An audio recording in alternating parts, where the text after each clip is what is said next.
That's right, Elder Shots. It's movie night. Hello, hello. How is everybody doing? Hope we're all good. I'm pretty sure I'm made of caffeine right now. I'm pretty sure. So, sorry about that. Corn Doggy, shout out to you for being first. Ligma, obviously, this is your show. You better be here to fill in some details, because I'm going to miss some stuff, you know that. Not first. Oh, Elder Shots missed it.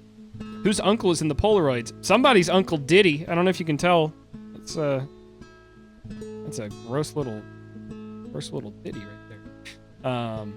Overnight. Girl, we can tell. I know. I'm so caffeinated right now. Don't tell anybody, Cozy, but I've got the cape. Oh, wait, hold on. I didn't say anything. Good job. The caffeine is caffeining. Yeah, I made it here. I mean, we'll just talk since it's just you and me. Hold on, let me close that door. I don't like that.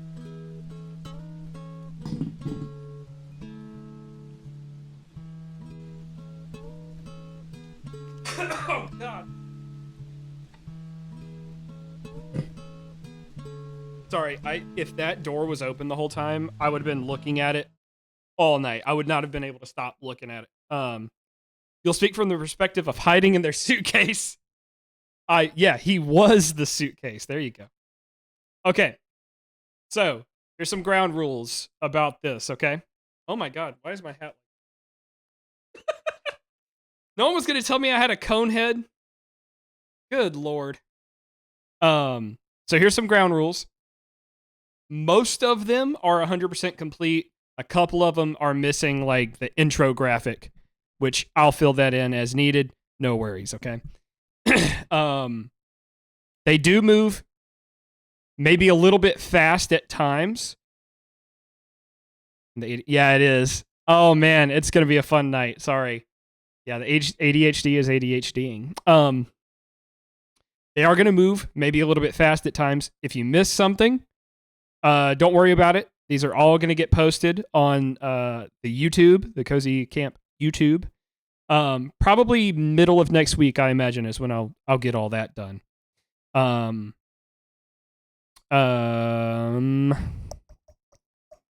Some of the footage was missing, amongst everything that I had. I had a couple things missing, so I pieced together what we had, and it's like 98% complete. So it's not like we're missing anything drastic.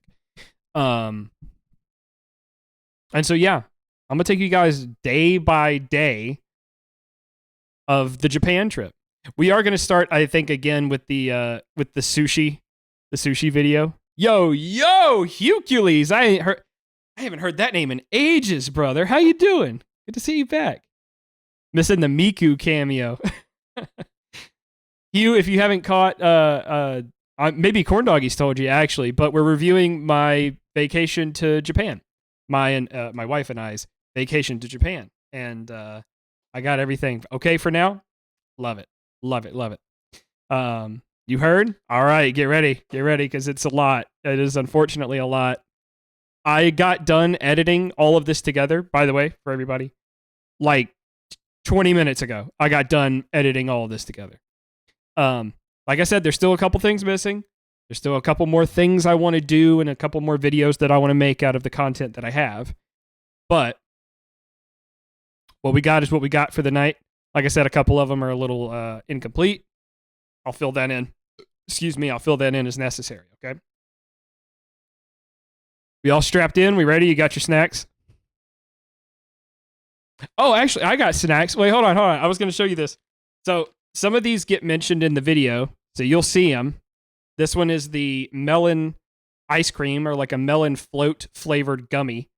They're big on gummies over there. These are crazy good. They're awesome. These are a little bit hard. You know. All right. We're starting with the sushi video again. Just to get everybody primed, okay? Bro, if you don't play a video... Okay, I'll play a video. Dang.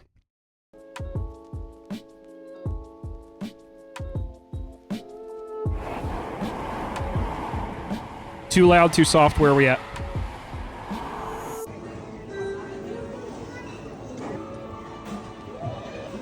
And so, of course, I showed this one last time, but wow. This is every piece of sushi that I ate while in Japan. So place your bets now. If you weren't here earlier, so Hercules, since you weren't here last time, place your bet on how many I ate over the course of the whole trip. We were there for a long time. Oh. 476. Did you get to ride a bullet train? Absolutely, I did. A handful of times, actually. You'll see that throughout the course here. 76. No. I'm not going to tell you how close you are, Hercules. Yes. Oh. So again, all the booths had these little dispensers up for toys. No way. And once you ate 5 plates, you had a chance to win. If you won, you got a little toy. What was sushi number 69? I think it was swordfish. I think that's right. 10 out of 10. What do you rate it? Hercules, you didn't nail it, but you are very, very close. Oh, okay. Incredibly close. Cheddar cheese sushi. Fried. Cheddar cheese. This one was crazy good. These are good. Here it is.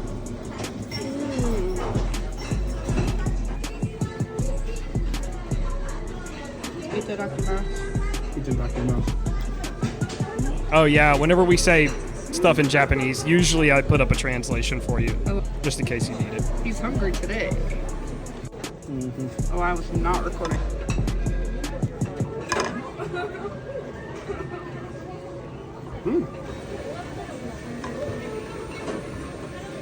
Octopus was good, man. I like octopus. Sukiyaki style. Oh snap, you're missing it? That's okay, Papa. We're playing the sushi one like we did last time. So no worries, man. You're not missing anything right now. Where are we right now? We're at what's called Kura. Kura sushi conveyor belt. Hey, speaking of devil. And so, okay, just filling in details here. Okay. The whole store has conveyor belts going around it.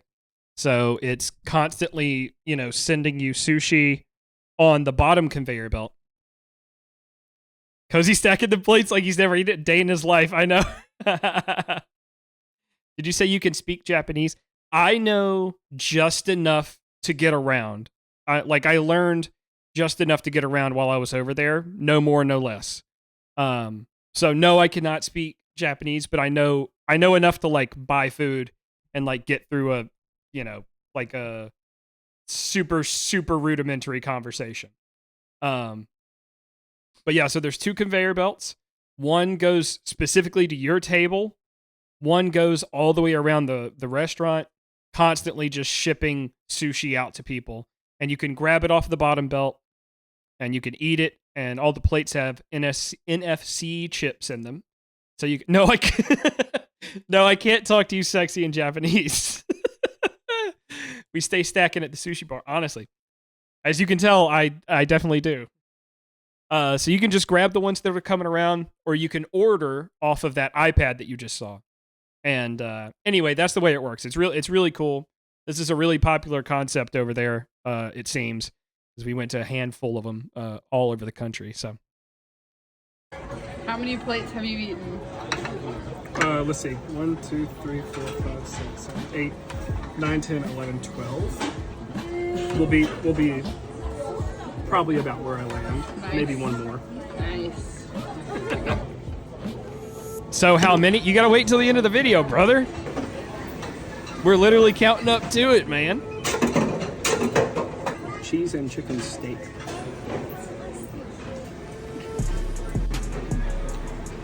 How are you feeling? Amazing.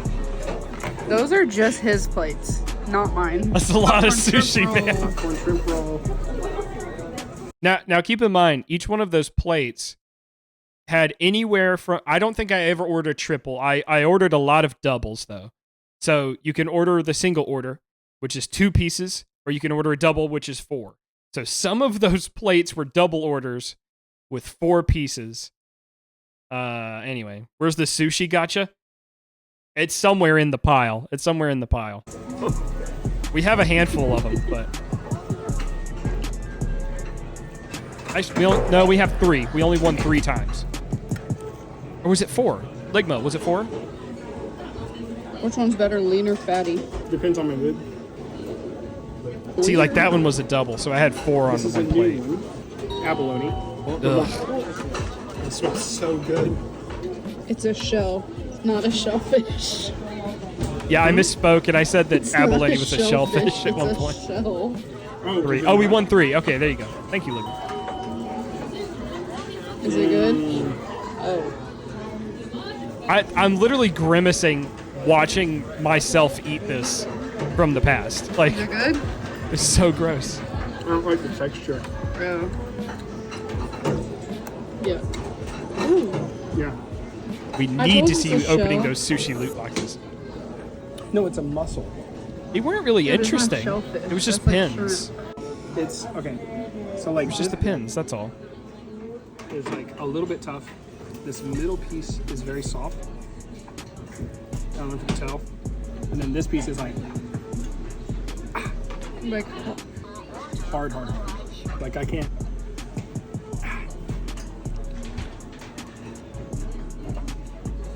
So, and I ain't no punk. oh, by itself. Okay, wow.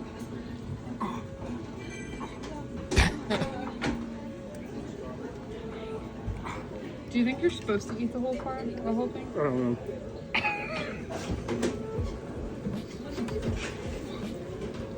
Okay. So that was what I just ate was abalone, and the best way to describe it is like you ever eat chicken and then like you get a big piece of cartilage that's like at the end of one of the bones or something like that. That's what the texture was. It did not taste very good at all. It really didn't taste like anything. Hold on, saying that it didn't taste good is unfair. It didn't taste like anything. It tasted like the soy sauce I put on it, and that's it. So, you know.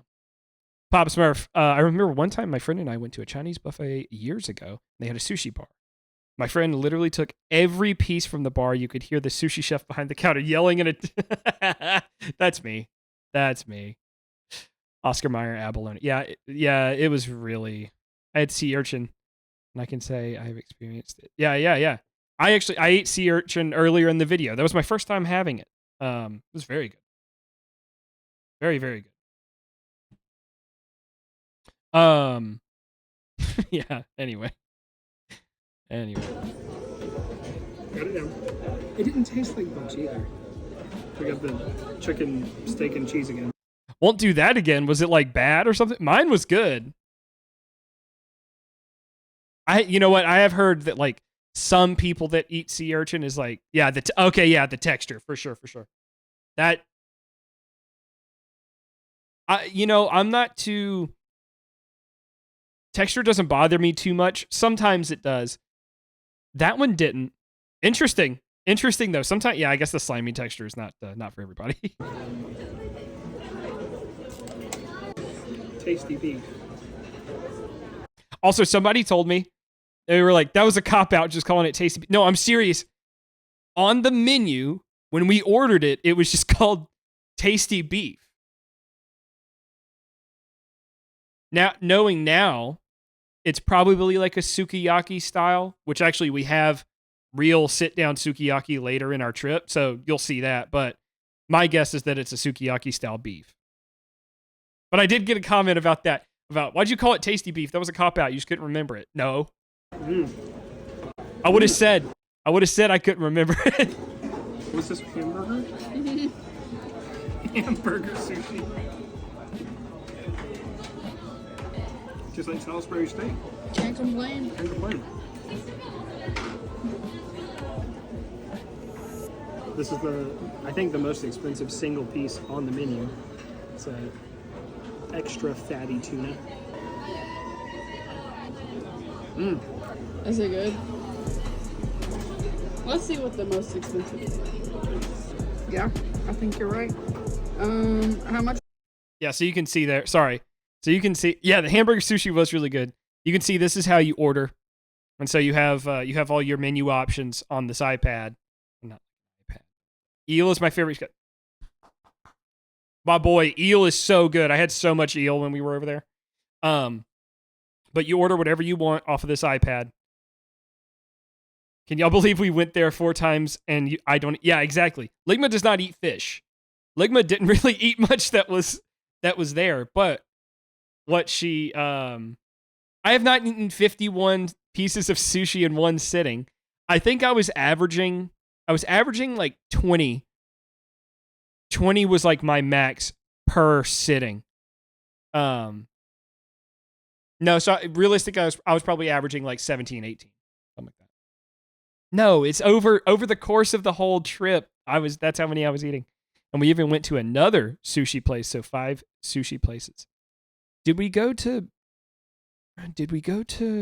I thought we went to Kuda Sushi 3 times and then Sushiro once. Did we do a 5th one? I don't recall. You get to 7 or 8 and you're full? Couldn't be me. Couldn't be. You see, I'm putting them down. Doesn't matter. And I'm pretty sure after we ate at these places, I was like, that's what I'm saying. I think we did Kuda 3 times and then I don't know. Anyway, but I'm putting them down. I'm pretty sure afterwards I was like, hey, you want to go get something sweet? Like, you want to go get a dessert after this? Was it $4.40? Yeah, most expensive one. These taste good. Flaming hot Cheeto sushi roll. Dude, that actually sounds so good. That sounds so good. Also, really quick. How much was it? $4.40? So that was the price, 440 yen. By the way, at this point in editing, I had not gotten the actual yen symbol to put on this stuff, so it's just a Y. Don't worry about it. So 440 yen for the one single piece that I just showed, which was $3.02. Everything else was 150 yen or something like that. 70 pieces of sushi with only 3 pieces. Yeah, no, exactly right. Only 3 successful gacha pulls. All that to say, obviously, we took advantage of the yen being pretty weak economically. But everything, all this sushi is really affordable. I know this seems like this is probably a very expensive dinner, but it was very affordable to eat this way. Yeah, most expensive one. These taste good. Those taste better? Yeah. Why didn't you get those to begin with then the whole time?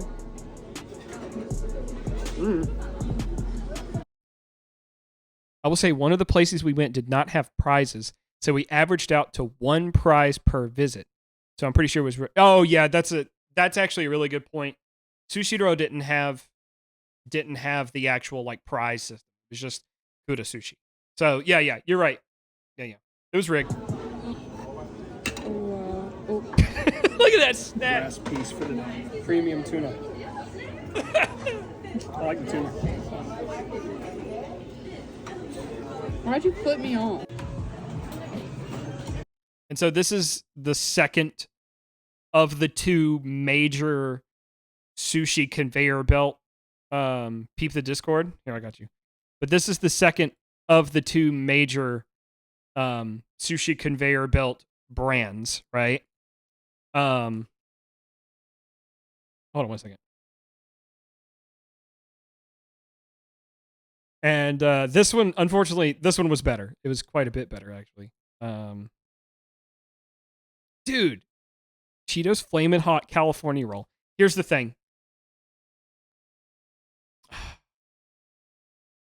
It's obviously part of me is like, no, but like, you need to get like the real stuff. No, that was good. That was good. I know. I don't even like Cali rolls. Q-Culies, do you agree? You don't like Cali rolls? I don't even like Cali rolls. That sounds good. I'd eat it. Say that again for me. This is better than Kuda. Okay, got it.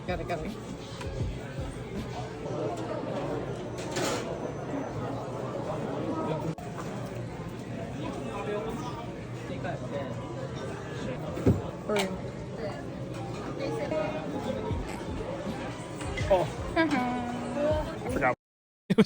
It was funny. It gave you wicked heartburn. I know. I look at a bag of Cheetos and I get heartburn, so I understand. What this one is. Look at that one. Oh my god. That one was crazy good. I forgot what this one was too. This one's eel cheese. Eel and cheese, not eel cheese. Sorry.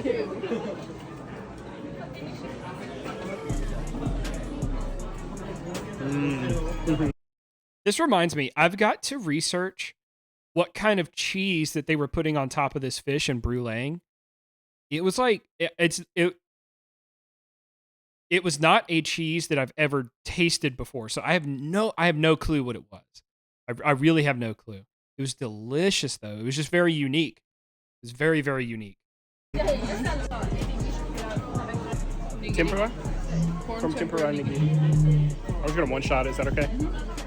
Wow. Yeah, I didn't think you'd like it. I just gave you one because they gave me an extra one.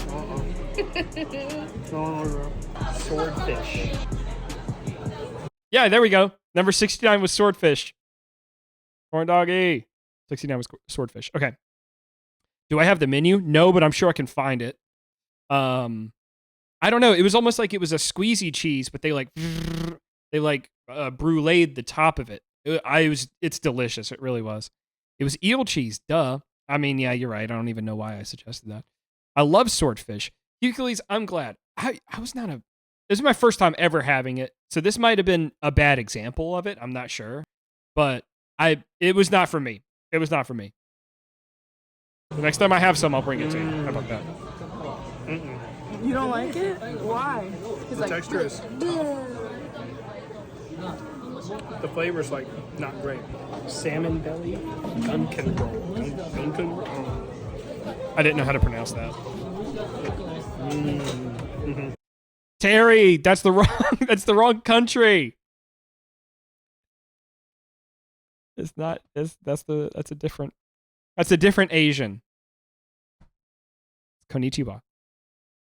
It's camembert. It's camembert. Wait, seriously? Are you joking or are you being serious? Baka. Now we're talking. Now you're on the right language. Yeah. Konnichiwa. I tried to eat swordfish once at a restaurant, but I don't know what was going on. I sat there for like an hour and a half waiting on it, so I just left. Oh, yeah, I would have done that too. I would have done, bro, just throw it on the grill. Throw it on the grill. What are you doing? I'm being serious. It's camembert. Okay. Is that your soda? That's your soda? Salmon belly. Oh.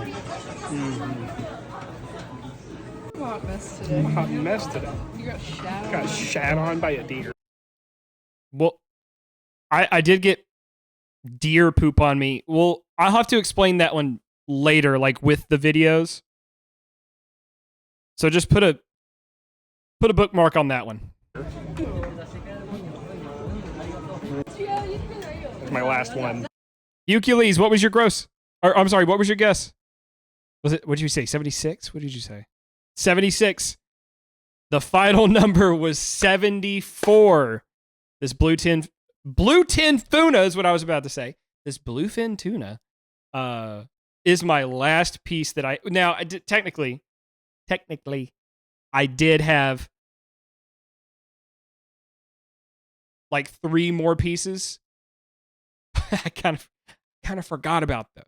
Because when you go to a sushi restaurant, you're like, okay, cool. I'm eating sushi. But when you go to another restaurant and they give you one single piece of sushi as a side, that one slipped my mind. So Hercules, the number probably is genuinely right on 76 or somewhere one up, one below that. The official number that I can say for a fact is 74. So there you go. Bluefin tuna. What a guess. Everybody get a little. That one's for you. That was a great Look guess. at that. Look at that.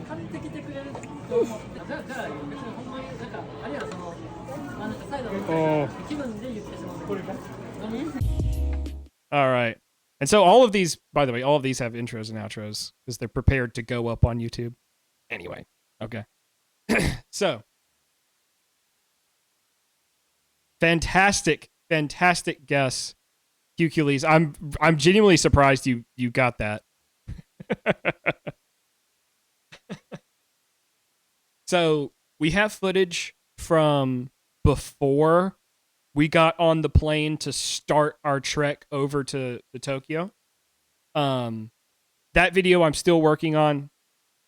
It's not that, like, I'll be honest, it's not that interesting. So it's at the bottom of my priority list.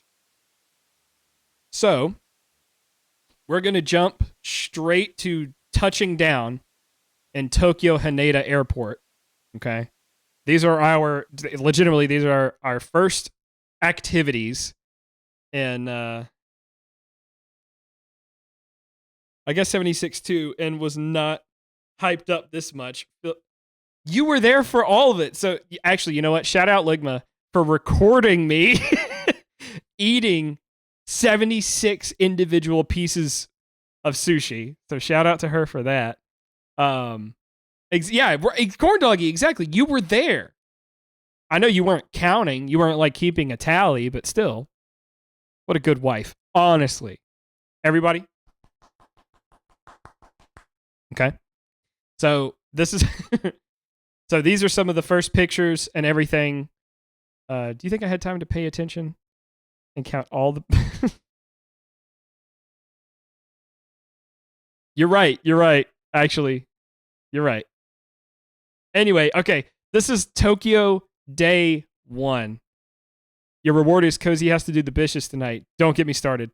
I was too busy making sure we didn't die and ended up where we were needed to be. True. Okay. All right. Here is Tokyo Day 1.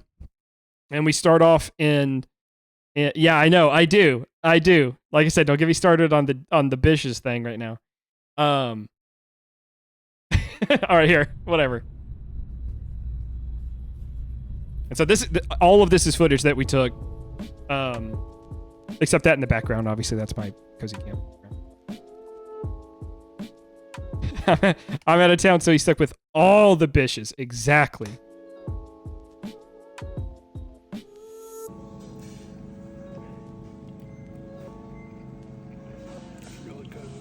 Okay. You just want to ride a bullet train? Dude, it was a lot of fun. I didn't feel it as much as I thought I was going to. Like, I thought at some point I'd feel like G-forces, which I guess like they're designed to not do that, which is great. Okay, so I have to I have to explain. We got off the plane, got on a train. Yeah, off the plane, on a train to Sugamo. Sugamo is like a neighborhood in Tokyo. So we're in Tokyo, but the subtitle here is going to be whatever neighborhood we are in or whatever general area we are in. We rode first class on the bullet train and it was life-changing. I cannot lie. Yeah, it was great. So if you don't know, I'll tell you. Most, if not all, fast food chains are different depending on what country you're in. So they serve different things in like, they'll serve McDonald's versions of like cultural dishes, right? Yeah, disrespectful for no reason, bro. Chill. So Tokyo, what I ate just there, it was a pork, so like a tonkatsu. You're going to hear that word a lot, tonkatsu. That just means pork cutlet, okay? So imagine like we country fry chicken, we country fry steak, something like that. It is just a breaded and fried piece of pork. This is a super, super common, this is like their main protein, I would say, probably, is tonkatsu. Other than like fish and stuff like that. But tonkatsu, if they're going to have a piece of whatever. Okay. So this was a tonkatsu breakfast sandwich. Ligma, correct me if I'm wrong here. McDonald's Big Mac sushi roll. I would have done that in a heartbeat. Let me tell you something right now. I thought you of all people would appreciate it. Japanese McRib, fellers. Yeah, I mean, honestly.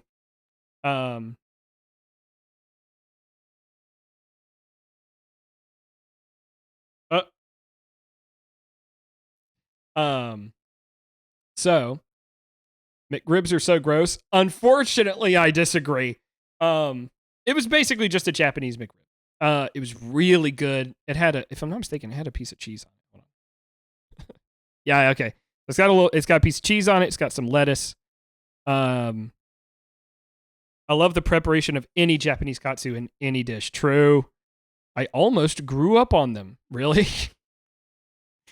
And the sauce obviously was teriyaki. So this was delicious, and I'm pretty sure it's on like a McMuffin, like an English muffin. It was fantastic. I'm serious.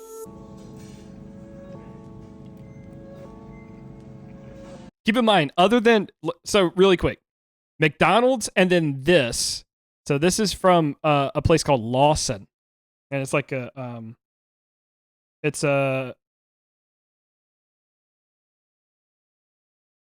on, sorry. One of my friends is like, I thought you were streaming tonight, and I'm like, yeah, I'm on right now. What do you mean? But here, let me see.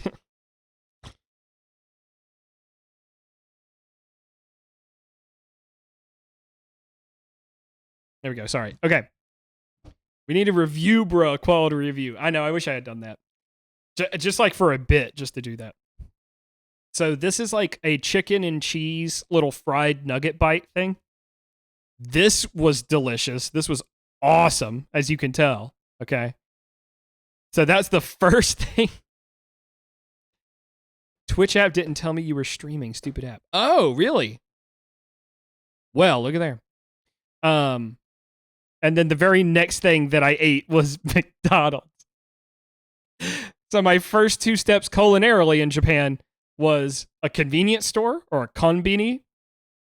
I'm not going to call it that probably the whole time. And a McDonald's. Anyway, okay, here.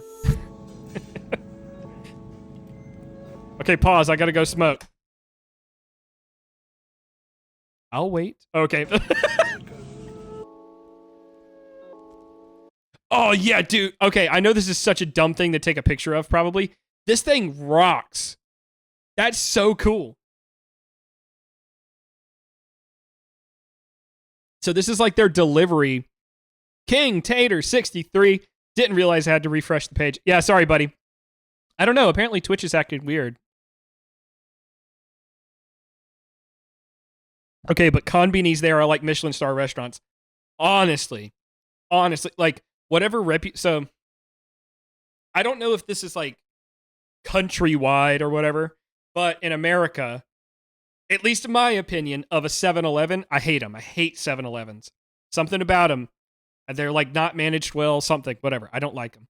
Over there, dude, I would go, and I'm pretty sure we did, actually, Ligma, correct me if I'm wrong, I'm pretty sure we did go to a 7-Eleven every single day, like first thing in the morning for like snacks, drinks,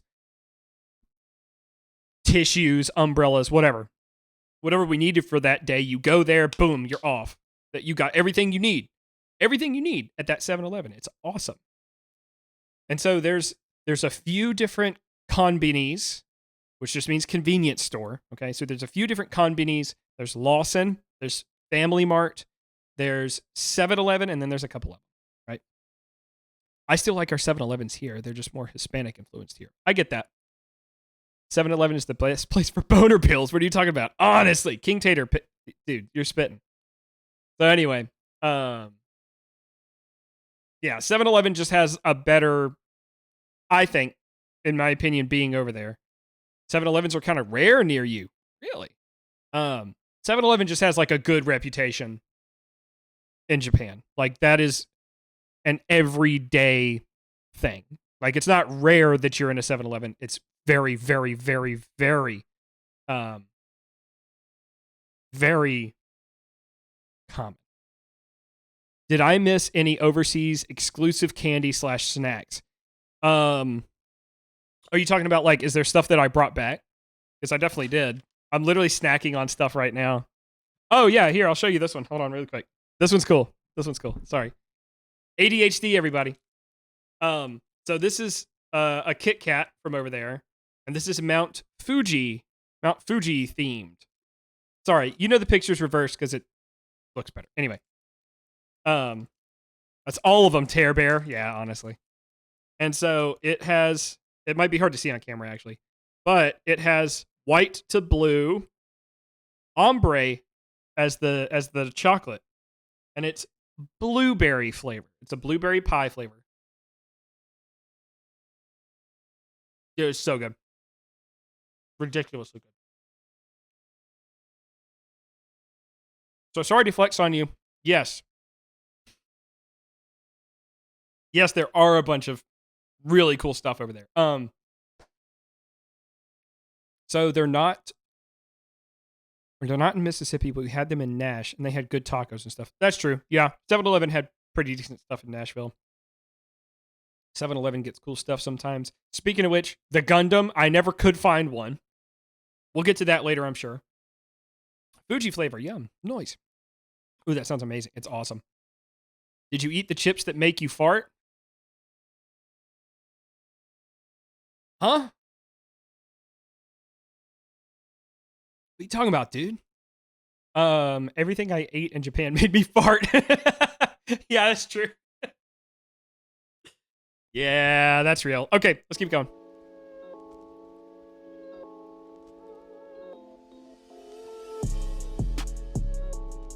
And here we have the next thing I ate. So this is what's called a croquette, which is essentially just mashed potatoes with sometimes corn or like rarely peas, but mostly corn usually, in a little puck, which they then bread and fry. And they are good. So good. Farty Havarti. I ate like I don't know how I didn't need a hospital. Honestly, yeah, I know. I know. Well, I did not come away with a vitamin deficiency. Was so vitamin deficient. I saw them in a vending machine on YouTube. No, we never found them.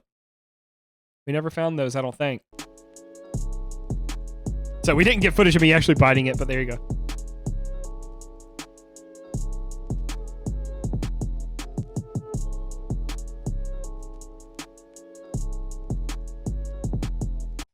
This was, and I heard you could buy used panties in a vending machine. I'm sorry. Unfortunately, that's a myth. That's a myth. I figured that out while we were there, but also I did some research into it afterwards. It's a myth because I had the same exact thought. I was like, I never saw the used panty machine. Like, what happened there? No, it's a myth. I know. I'm sorry. I really am. I'm sorry. It's true. It's true, though. It's true, though.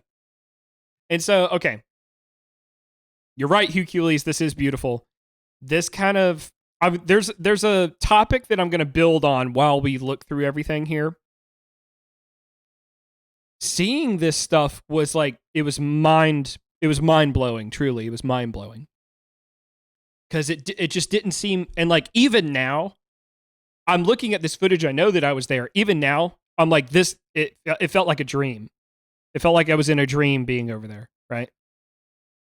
And I was talking to Ligma about it, and I was like, I think the best way to describe it, in reference to maybe how like other tourists view it. I don't view it this way, but I could see where the slippery slope is to view Japan and to view stuff like this like a theme park or like an amusement park. Because it, like, to our Western minds, this is not an everyday thing. Obviously, we're on vacation, but like it seems fake because it's so perfect and it's so beautiful and grand, and it's everything that you've seen in pictures and more and more and more. So it's hard when you're there, I think. Now, I didn't struggle with this because I'm maybe a little bit more culturally reverent. Again, we'll get into that more later when I start complaining about stuff. But no, this was absolutely stunning. And this is what I was like, I was gung-ho. I was like, I want to go to these shrines. I want to go to these temples. I want to go see these cultural landmarks. Like, that's what was important to me on this trip. So anyway, such an ancient culture, and the history would be just so, and that's exactly what it is. It's overwhelming being there.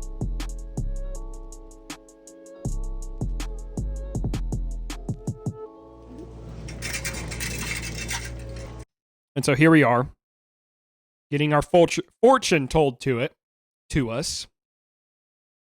So you put in a, my tongue is bleeding. I bit my tongue a second ago, sorry. So you put in, I believe it was just 100 yen piece, which is like 70 cents USD, right? And it's more just like a donation. Boom, just a donation. Okay. And then you get to tell your fortune. 49. Which is going to be 49. Do I put the stick back? Yes? Yes.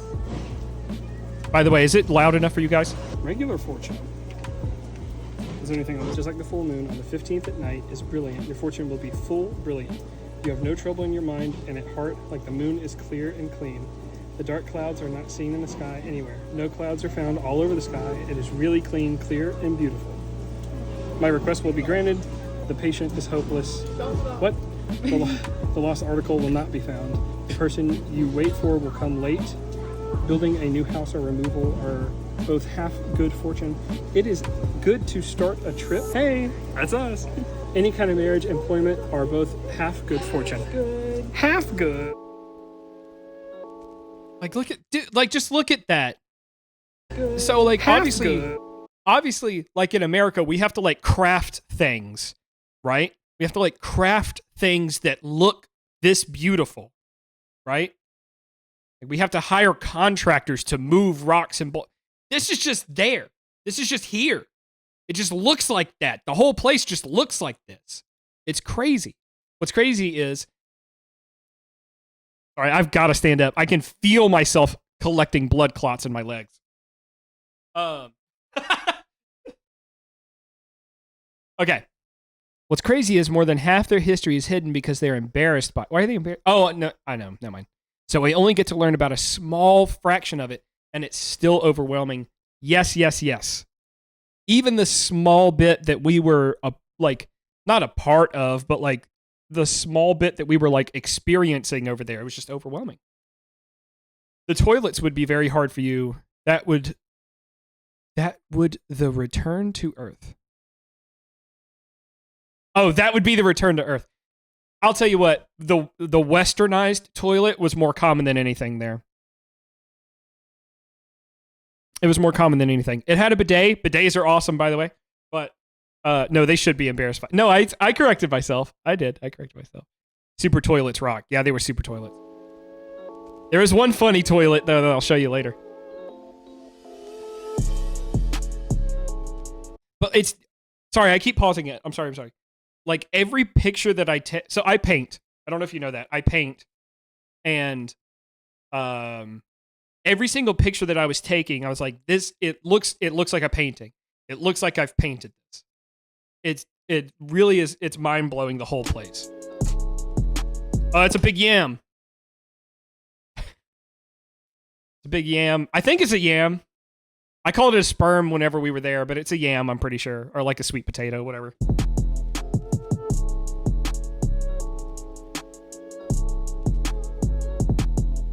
Butt plug.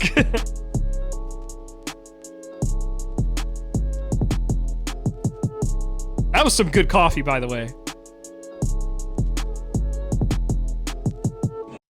And so, obviously, we're town jumping, because Tokyo is just one big city, and each neighborhood, picturesque, there you go, thank you. Each, like, little section of it has a whole different vibe, and they're only like half a mile apart. Like, these different vibe shifts are like only half a mile apart. And so right now, in the video, we're in Akihabara, right? Akihabara is also called Electric Town.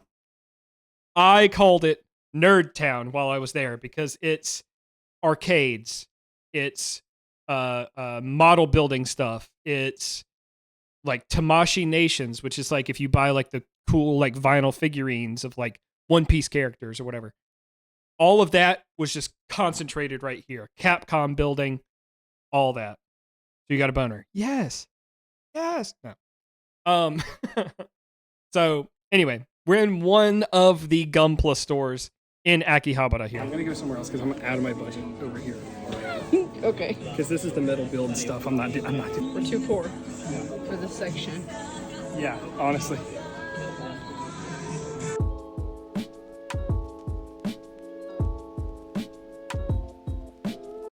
And so this picture, I think, brings up a good point of like you'd be broke so fast. I know it took a lot of restraint to not be broke immediately. Really did. But then there's also the space considerations of like, oh, but I've got to take all this back. Like if whatever I buy, I've got to pack. You know what I mean? So pretty much everywhere you go, except for whenever we moved away into the specifically like farmland areas of the island of Japan, was it's all tall. It's all tall buildings, and coming from deep South Mississippi, this is crazy to me. The whole place being like this is crazy to me. Every building is 12 stories up, 2 underground. You know what I mean? Like, so there's something to ponder, like, about this whole trip. Is everywhere we go, it's like, yeah, everywhere is 12 stories, 13 stories, 14 stories tall. Pretty much almost none of it was less than 2. Anyway. He's having a conniption. I am. I come home with so much crap. Yeah, honestly, right?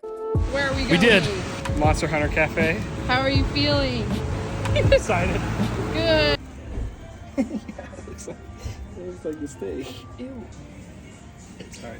The Tigrex and the Zynober. So obviously here, we're in a whole restaurant themed after Monster Hunter. Y'all know I love Monster Hunter. I think I've played it a couple times on stream. So this was crazy to me. This was like seeing the stuff that I've played on games for so long, like that hammer. Actually, I'm pretty sure that's one of the hunting horns. But anyway, that's like the Kizu hunting horn, I think. But that being there and like all the props and stuff, it was crazy. Crazy.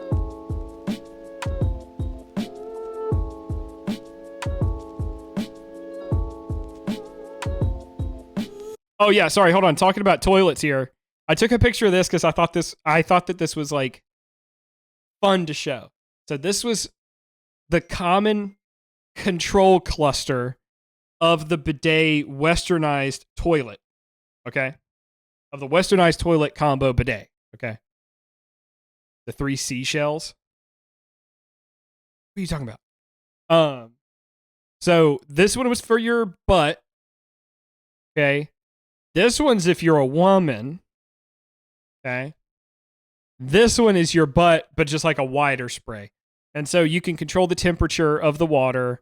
The little booties. I know. I joked with Ligma. I was like, do you want the ball wash or the butt wash? And there's the stop, obviously. Flush will almost always be a separate button on the wall. Okay. So you can control the temperature of the water. If you like it cold, you like a crisp, cold water up your butthole, you go for it, right? If you want that warm, go for it. You have options here. And so, is there a Baja Blast option? There was. No. I wish. That'd be funny, though. The woman one hurt. Well, obviously, I didn't use that, so I don't know. But that sucks. I enjoyed the bidets. I felt like I got cleaner, if that makes sense. Obviously, I wiped good in the States and all that, but I felt like I got cleaner by doing the bidet over. Anyway. Oh, wow. Oh, wow. Okay. The struggle. And so, of course, if you've played Monster Hunter Rise, this is the Bunny Dongo. That was really good.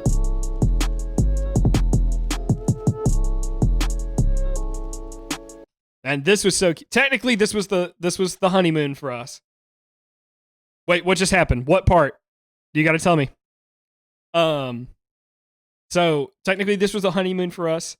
The restaurant knew that, and so we got this cake that said "Happy Wedding," which was very cute. It was very, very cute. The dissolving stuff. Oh, it was so we got some drinks, and this drink in particular had cotton candy that you put and dissolved into the drink. So it made your drink sweeter, and you could just eat it if you wanted it as a snack, that type of thing.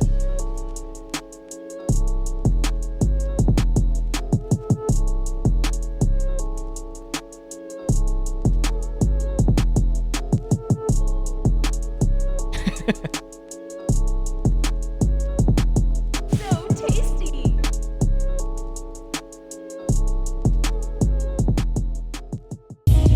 Oh yeah, hold on, I gotta tell you about this one.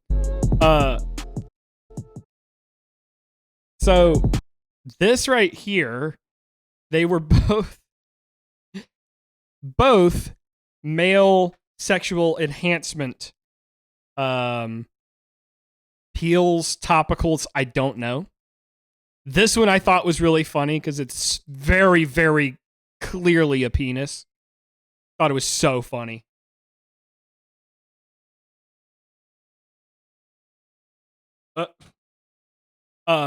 Just very clearly a penis. But muscle gorilla and gokubito, which I don't know what that means, but I can tell just from the packaging what it is.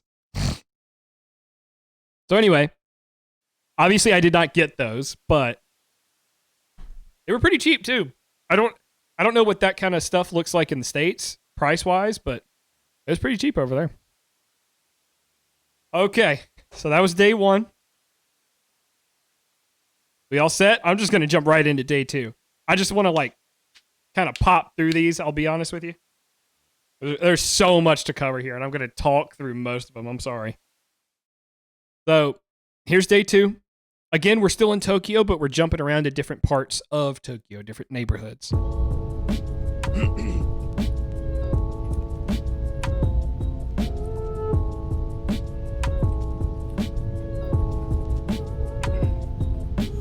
So I've opened a lot of these in the past. I can never do it right. This one actually has instructions. So pull down.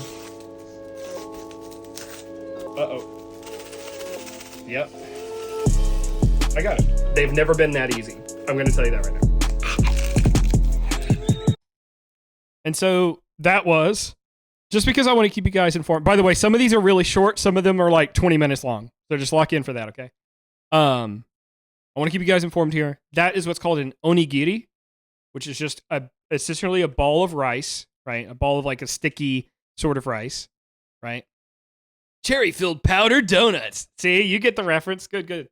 But it's just a ball of rice that they will put a small amount of filling in. Sometimes it doesn't have a filling. Sometimes it's literally just rice. And that filling can be plum. It can be chicken. It can be pork, salmon, tuna. They put a lot of stuff in these, right? And so this is a really common like snack. Like I'm A to B, I'm on the train, suck one down real quick, boom, we're good. Have a little snack in me. And so they'll have like the nori, which is just seaweed, nori, N-O-R-I. Anyway, they'll have the seaweed on the outside to keep it all contained. This one in particular was salt tuna. This is another cultural point here. The food there was delicious. It was not, I would say, seasoned in the way that we might season things, like putting garlic powder, onion powder, paprika, blah, blah, blah. Right. Seasoned salt. We're talking loud. No, none of that. Okay. They have like sort of like a Himalayan style salt that they use as a flavoring agent. Okay. So it is a salt flavored product. The product is not necessarily salty. Does that make sense? You follow me on that one? Their salting agents usually will be like soy sauce. That's their sodium. That's their primary sodium. Something like MSG even, right? These are sodium alternatives, I suppose. So that's how their seasoning stuff is, like through spices, through herbs, through sauces. I guess the Japanese really are white after all. And that's not to say that their food is unseasoned. It's just not seasoned in the way that the Western tongue is known to season food. I don't know. I think I'm saying that in the right way. Like for example, we had Wagyu steak a couple times where you have to grill it yourself on the little grill in front of you. And one of the dipping choices, grill the meat, you dip it in something, one of them was salt. The meat is not inherently salted. You add the salt. It is a salt flavoring. Anyway, that was delicious, by the way. Oh, yeah. Our little blind bag toys. You're going to see a lot of those. Now we got to talk about this. I told you there's a lot to talk about. This is, by everything that we saw, a common Japanese breakfast. Now, you can take a look at that. You can tell this is not the kind of thing that we're used to, right? On my plate, which I'm the one on that far side, on the top portion of the screen there, I've got a little cabbage salad. I've got fried chicken, ham. I have what they called wieners, which is just fish sausage, like a fish sausage. I have grilled fish. I have something called takoyaki. That's going to come back. I'll explain it better later. Rice, curry, udon, sushi, miso soup. That's what I've got over there. Okay. And dumplings. Okay. Ligma has like a little pasta salad, a piece of toast, some udon, chicken, and some fries. Okay. So this is not bacon and eggs and toast and jam. Okay. This is just the way they eat breakfast. It's just a whole different way of getting you your nutrition in the morning. It agreed with me. I enjoyed that because I don't like, not that I don't like sweet stuff. I gravitate towards savory stuff. So this was great to me. Oh, this area was beautiful. I mean, look at that.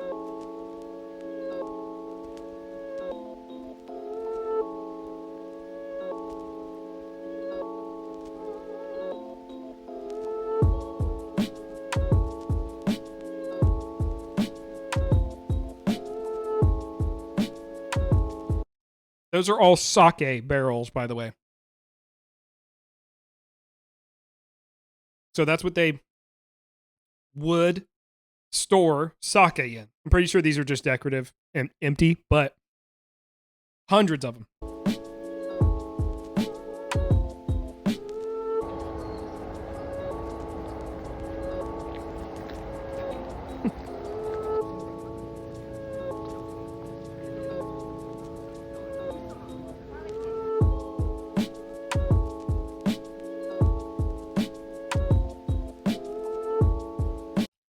Also, really quick, I gotta get this out of my head just so that we all know it, okay? One of the things you're gonna notice is these shrines and these temples that I go to and that we've gone to in these videos. We don't take like a lot of pictures there. We don't take a lot of videos there. I tried to take like the bare minimum. I was attempting to keep it to the bare minimum, and then we're done. Now we're experiencing what it's like being there. Something to remember, okay? Obviously, to us on the Western side of things, Buddhism is not as common, okay? There, Buddhism is incredibly common. So I'm literally walking into their churches. I'm walking into their chapels. I'm walking into their mosques, right? Whatever you do, that's on you. That's what they do, okay? So walking into someone's church while they're trying to pray, taking pictures, being loud, being a jerk, that's a no-go for me, period. Okay? So, we were going to these places. I'm taking the bare minimum that I can to show where we're at and what we're doing. That's it. The way that these are structured is that there's usually a main courtyard and the main temple or the main shrine is very ornately decorated. Lots of gold, lots of beautiful, beautiful, beautiful decorations. It is frowned upon, and so all that to say, you're not seeing the like cool meaty parts of the shrines and the temples. Is that's against my moral code to take pictures of that, right? Because people, like I said, while we were there, obviously there's a lot of tourists. While we were there, people were there actually praying, actually doing their religious worship, right? At no point am I going to, big Jesus, at no point am I going to interrupt. And so, all that to say, I didn't take pictures of the actual like shrines, the cool parts of it, if you will. But I wanted to show kind of what they look like and just how beautiful the architecture is and how they're structured. Good? We good? Okay. I'll get more into the whole like being respectful of their culture and everything because that's a big operative thing later. Anyway. That stuff was good, by the way.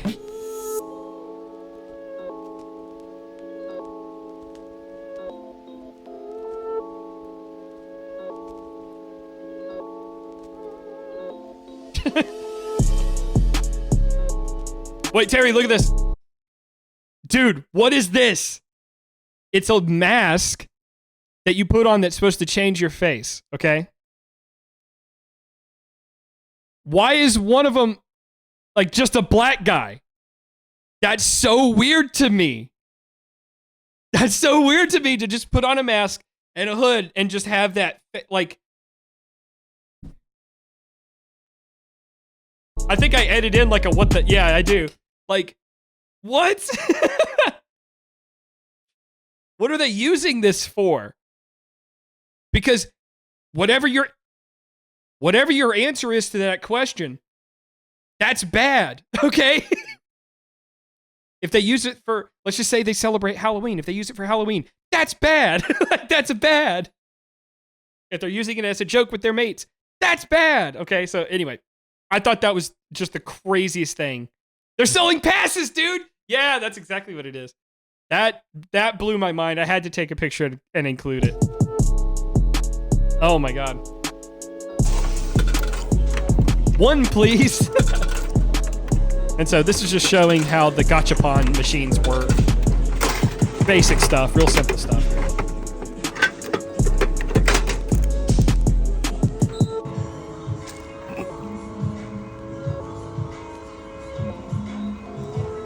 I don't think that's where the cheese was. I think it's over here.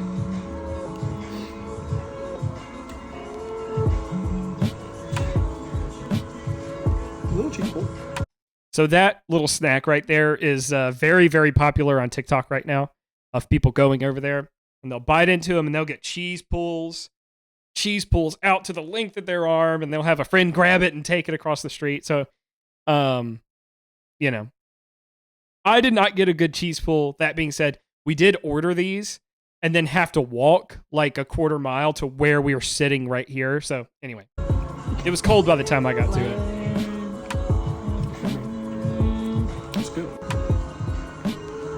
Ligma's was a lot better, as you can tell. I also think she did it better than I did, because I was trying to do the bite one.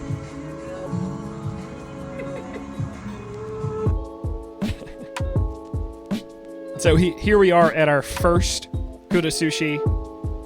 I don't think I included all the footage in this one as well. But yeah, I cut out all the eating stuff because we saw that.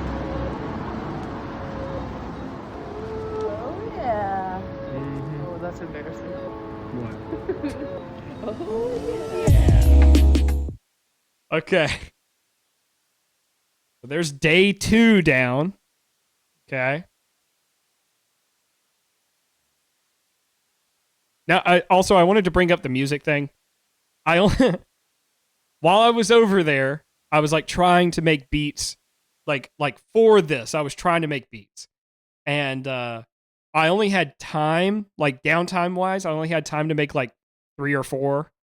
So there's a few recycled ones you're going to hear. Sorry about that. But they are all made from music that I heard while I was over there or from like the train jingles, which we'll talk about a little bit more later probably. But so this is all stuff that I've made for this.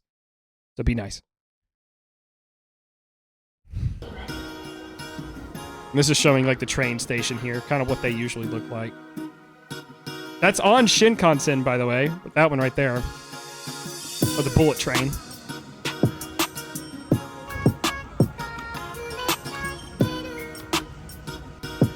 Yeah, this place was crazy. So, okay. This doesn't look like much, but something to understand culturally is that these are the foundation blocks that have been here for hundreds of years. Like we're talking back into like the 1400s, the 1300s, whatever, right? Different dynasties would just build on top of whatever was already there. Foundation's good. Stick a building on it. You know what I mean? And so if you could imagine, and there were graphics for it, but if you could imagine a like 6-story tall pagoda sitting right here, that was the main castle, the main fort, the main whatever, the imperial palace of Tokyo hundreds of years ago. And so these are the blocks that held that up. When you think about that, like I go up on this, as you can see, people are up there. But like when I go up on this, it sounds weird to say, but if you've ever been in a place where you can like feel the history of where you're standing, this was one of them. So this is up on top of it, and I'm looking at modern Tokyo here, right? But this right here is the bedrock of how all of that got there. And it sounds weird to say, I could feel that standing there on that spot. Obviously this has had some renovations done. This is not all original. You know, we could get into that, but you understand these things are like almost 1,000 years old or whatever. They're not going to be perfect. They're not going to be, they're not going to stand the test of time like that. Anyway. So here's the moat. Bungus, brother! And so this is the moat that goes around Tokyo Imperial Palace. Obviously, the moats thing, that's going to be... you're going to see a lot of those. This is just the Tokyo Imperial Palace one. Beautiful, beautiful.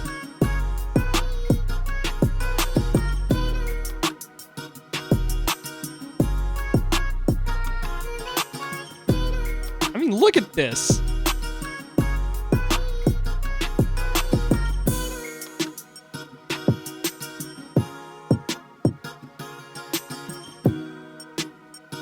Quite literally brick by brick. Yeah.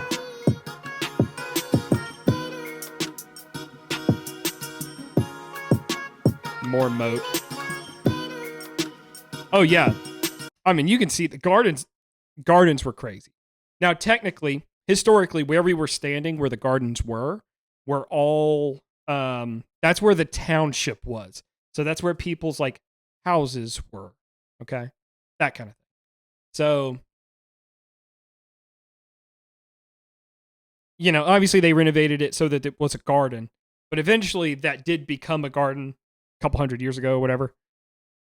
Again, depends on how you look at it. But that was where the village was, where we were standing. Obviously the palace is where it was. They made they made up all that lore before you got there. Yeah, honestly.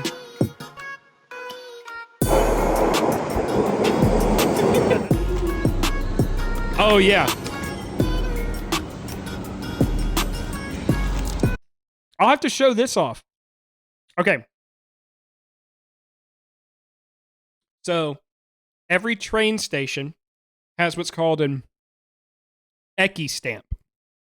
Okay? EKI stamp. And it just means train station stamp. Or a commemorative stamp, depending on where you're at. I have a whole book. No, Bungus. Not Ichi stamp. I have a whole book full of these. This was like a weird... So, okay. Here's the thing. Ligma got me the little book for the Eki stamp thing and kind of described to me what it was for before we went over there. And I remember thinking, like, I don't care about this. Like, I don't want to do that. That sounds dumb. That sounds like a waste of time, precious time that we have over there. Dude, I loved it. every single train station we went to, I like learned how to say, where is the Eki stamp, right? To a train, to like one of the workers there or whatever. And so like we'd get there and I was like, where's the Eki stamp? Where's the Eki stamp? Like immediately, as soon as we land. I was so naive. I didn't think that I would like that. It was awesome. And now I have a stamp for almost every. Some of them were really hard to find, so I didn't find them. But like, oh my gosh, like there's like a physical thing that I stamped in a book. That kind of thing's why they got trained to. Yeah. Anyway, it was really cool. I enjoyed collecting the Eki stamps. I have a whole book of them.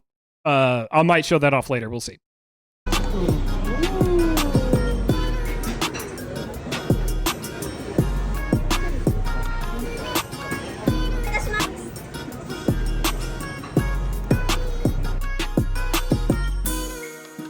Oh, this was a weird thing that Ligma, if you can back me up on this, I think you're cooking right now, but we went to a store called GU.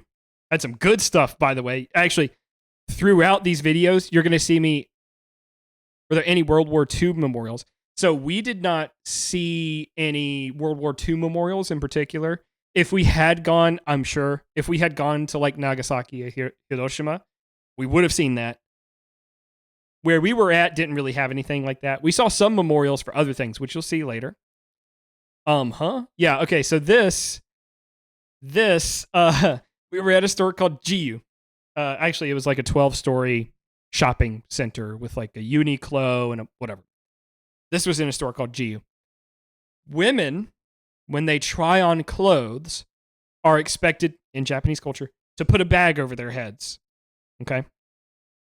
Yes, women.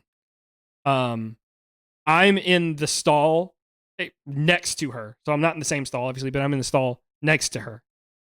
They did not hand me one of these bags. While we were coming in, they handed her a bag. Like they put it in her arm to put on before she went in there. What it's for, obviously, drum roll, if you can guess it.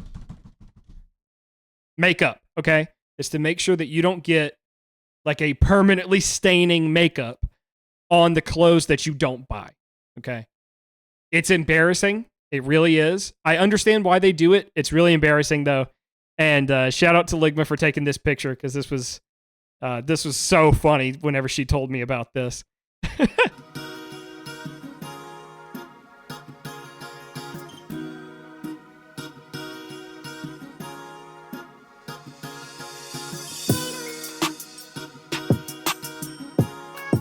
Yeah, sorry, you can tell I'm just done in these two pictures.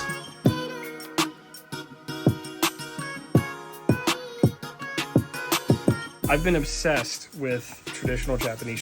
So, sorry, really quick. Kappabashi was really interesting because, like I said, each neighborhood kind of has its own vibe. Kappabashi is for cookware, period. It's for cookware. You want a knife, you want pans, you want a rice cooker, you want a microwave, do you like whatever you want, cookware-wise, you go to Kappabashi, okay? And so we found a bunch of cool stuff. Came home with a bunch of cool stuff. Different like ceramic pieces like this, all handmade stuff. Handmade stuff. And they're cheap too. So you can see this one. For example, this one, okay, is $16.94. So 1,694 yen. And I'm going to do that conversion right now, okay? So yen to USD. If I do 1,694, that is exactly $11.80. Okay. Whenever they write, this is another cultural thing that I can appreciate. Whenever they write the price of anything on anything, it's tax included. Okay. So you don't get up there and there's like, oh, it's an extra however many. No.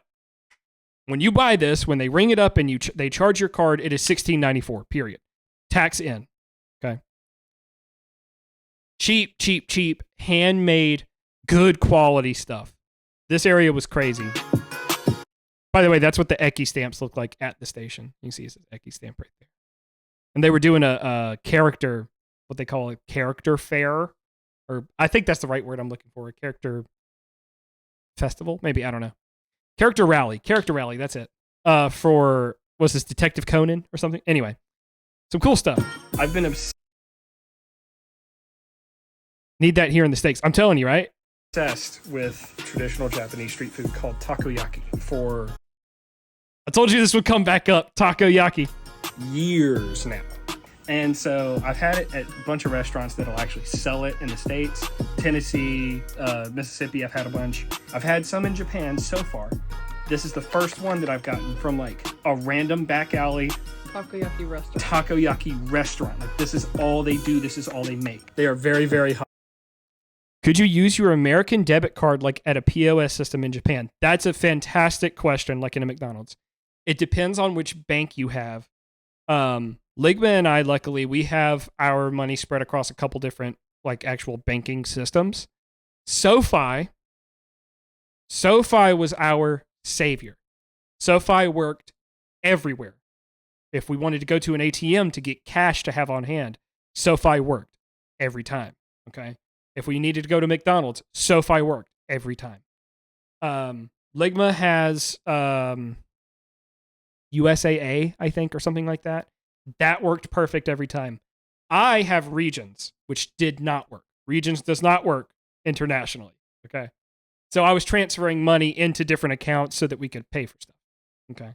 Wells Fargo probably would have worked. I actually don't know. But that's a fantastic question. Because it wasn't in your region. I hate it when people, hey, look, I hate it when people are smarter than me and they're funnier than me. I hate that. So stop. Anyway, yeah, fantastic question. Thank you. Also, I have a takoyaki pan if you ever want to come make some. I will, because I miss it. I missed this right here. Anyway. So this is the real deal, and I'm so excited about it. They're super soft. By the way, whenever I say that this was like a back alley takoyaki restaurant, I'm not joking. Like, we had to walk down like down an alley, and it was just a window out the side of a building, and a lady making takoyaki like this, right on the, that's where it's best, honestly. Right on the windowsill, essentially. She was making takoyaki. Blah, blah, blah, blah, blah. Dude, so good. She was so excited for a white person to be buying I this. think she was so stoked that we were there. Yeah. I'll tell you what, it smells different. It smells good. It smells really good.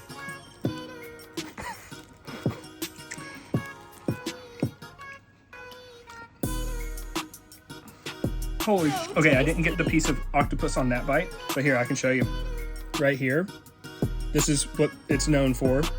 It's a big piece of just actual octopus. And there's two in here, actually, I can see. It's cooked, like, perfectly. So the main differences, for those of you that like takoyaki, Bungus, I don't know if you like takoyaki, but the main differences from how they make it here and how they make it there. The size, it's a little bit bigger in Japan, okay? Good, okay. So the piece of squid or octopus that's in it, a little bit bigger, a little bit meatier, okay? This is all like whatever stuff.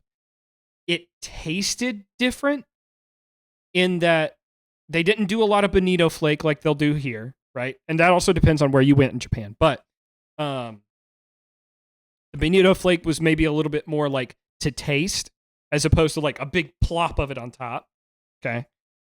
The batter tasted different. The only way that I can describe it is it tasted spicier, not in heat, but in flavor, right? So I'm talking like cardamom and star anise, like that kind of flavors were in it. So it was more like, it was just had more spices, okay? Here, they'll cook them like kind of crispy on the outside to where it's like almost, sometimes it can be hush puppy-ish, okay? It can be dense in the way that a hush puppy is. Sort of like, it's a hard way to describe it, okay? There, it's soft, pillowy, chewy, okay? That's the vibe there. And I could tell you, for at least me and my palate and the way that I like to eat, it was better. It was better by a mile. And so I'm very happy that I got to have this. And actually, to the point where I went back, Ligma could correct me on this. I'm pretty sure I went back to that exact takoyaki place. Sorry. You're going low. I'm pretty sure I went back to this exact takoyaki place 3 times. This being the first one, but 3 times total. Ugh. But no, they were always so nice to me. And I'm sure they were nice to everyone, but I can only speak for me. They were so nice to me. They were so happy to like help me figure out what I wanted, like that kind of thing. Anyway, it was just such a great experience. That's so good. Okay, bye. Oh, and here's another one. Okay, this is Famichiki from a place called Family Mart. It is a konbini or a convenience store. Apparently, these are famous fried chicken. This is fried chicken. It tastes like country fried chicken. It's good. A really good country fried chicken. So, foreigners, I say, as a foreigner, foreigners that go over there and make their TikTok content and stuff like that, they get over there. This is what I think happens. They get over there. They get freaked out by the food. This is all conjecture. I'm just talking here. They get freaked out by the food. So then they find something like Family Mart, a konbini like Family Mart. They get the Famichiki, right? Which is it's just a thing of fried chicken. It's fried chicken thigh is all it is. And they go, oh my God, something I can eat. And then they make a bunch of videos off of it because it's something that they like in Japan. Okay. No respect for the culture. That's what I'm saying. I mean, when in Rome, do as the Romans do. Eat like the Romans eat. Okay. When in Japan, eat the squid. Okay. Not hard. Unless you have like Arfid or something like that. Whatever. But I think that's what happened. So I think that's why Famichiki is famous in Japan. It is good. I'm not saying it's bad. It is really good. But it is kind of just it was just country fried chicken. It was good. Not saying it was bad. Anyway, okay. Here is day 4. I'm trying to remember what all we do here. Oh, here's another moat. What if the squid plays games? Then you just have to beat it. You have to beat it at Mario Kart or something.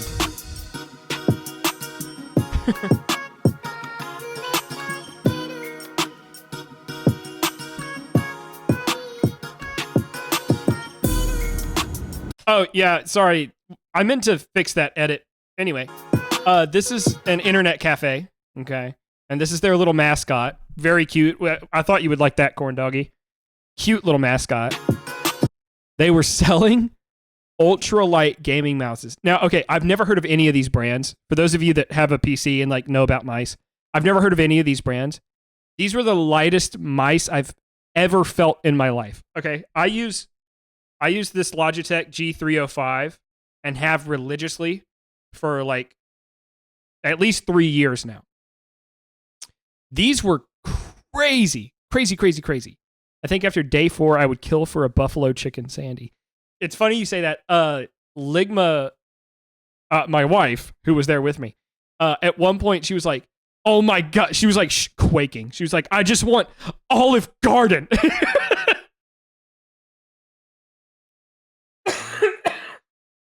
I'm like, hey, dude, we're in Tokyo. Why do you want Olive Garden? Anyway, you've seen these mice? Honestly, I thought about picking one up, but I like my mouse so much that I was like, nah, I'm okay. But no, like, it was crazy. Oh, yeah, sorry. And then, so this was upstairs. This was closed, but this is where you can come and game. You can have your, at least crave good food. That's what I'm saying. Of course, the Italian says that, but got me some Tokyo Bell. Yes, Mungus, come and game. Okay. But I think you can pay like an hourly rate and game on their PCs. I saw their specs and they were like top of the line-ish type stuff, like, you know, not like the 50 series, but like the 40 series, right? Anyway,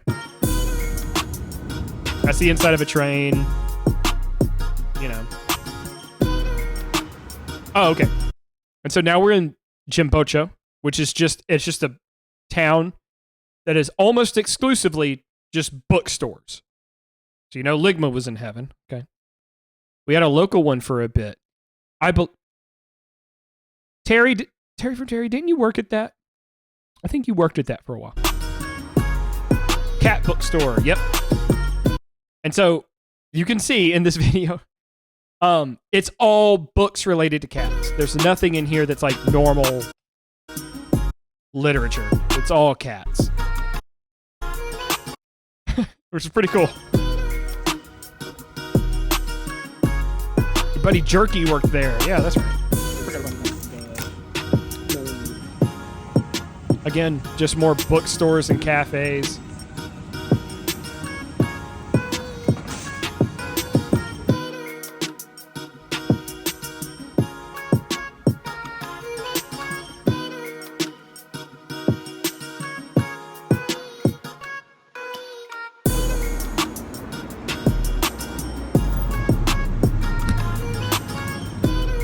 You missed that place? No, I understand. Sorry, I thought that this was ironic. So, I like to read sometimes, but I didn't want to pack books for the trip because that's just extra bulk. I needed room for my underwear, you know what I mean? So I packed my Kindle full of books. So we just got done at Jimbocho, which was a town almost exclusively of bookstores. And then leaving Jimbocho, I'm reading my Kindle on the on the train. Okay, we're doing a little taste test of some stuff that we got from some vending machines and some 7-Eleven stuff. First one up is Pocari Sweat. This is essentially just like a Gatorade. It says Ion Supply drink. When do people drink this in Japan? Probably after a night of drinking. Yeah, it's hangover water. It tastes really good. It's kind of like a really watered down Sprite. So it's like lemon lime? Yeah, that's quite good. This one... And see, I think stuff like that, honestly, like deters Westerners. Because they're like, oh, I'm thirsty. What's the only thing I can find? Pocari Sweat? Ew, I don't want to eat whatever. Right? And it's the same thing, corn doggy, of like, it's full of spunk, right?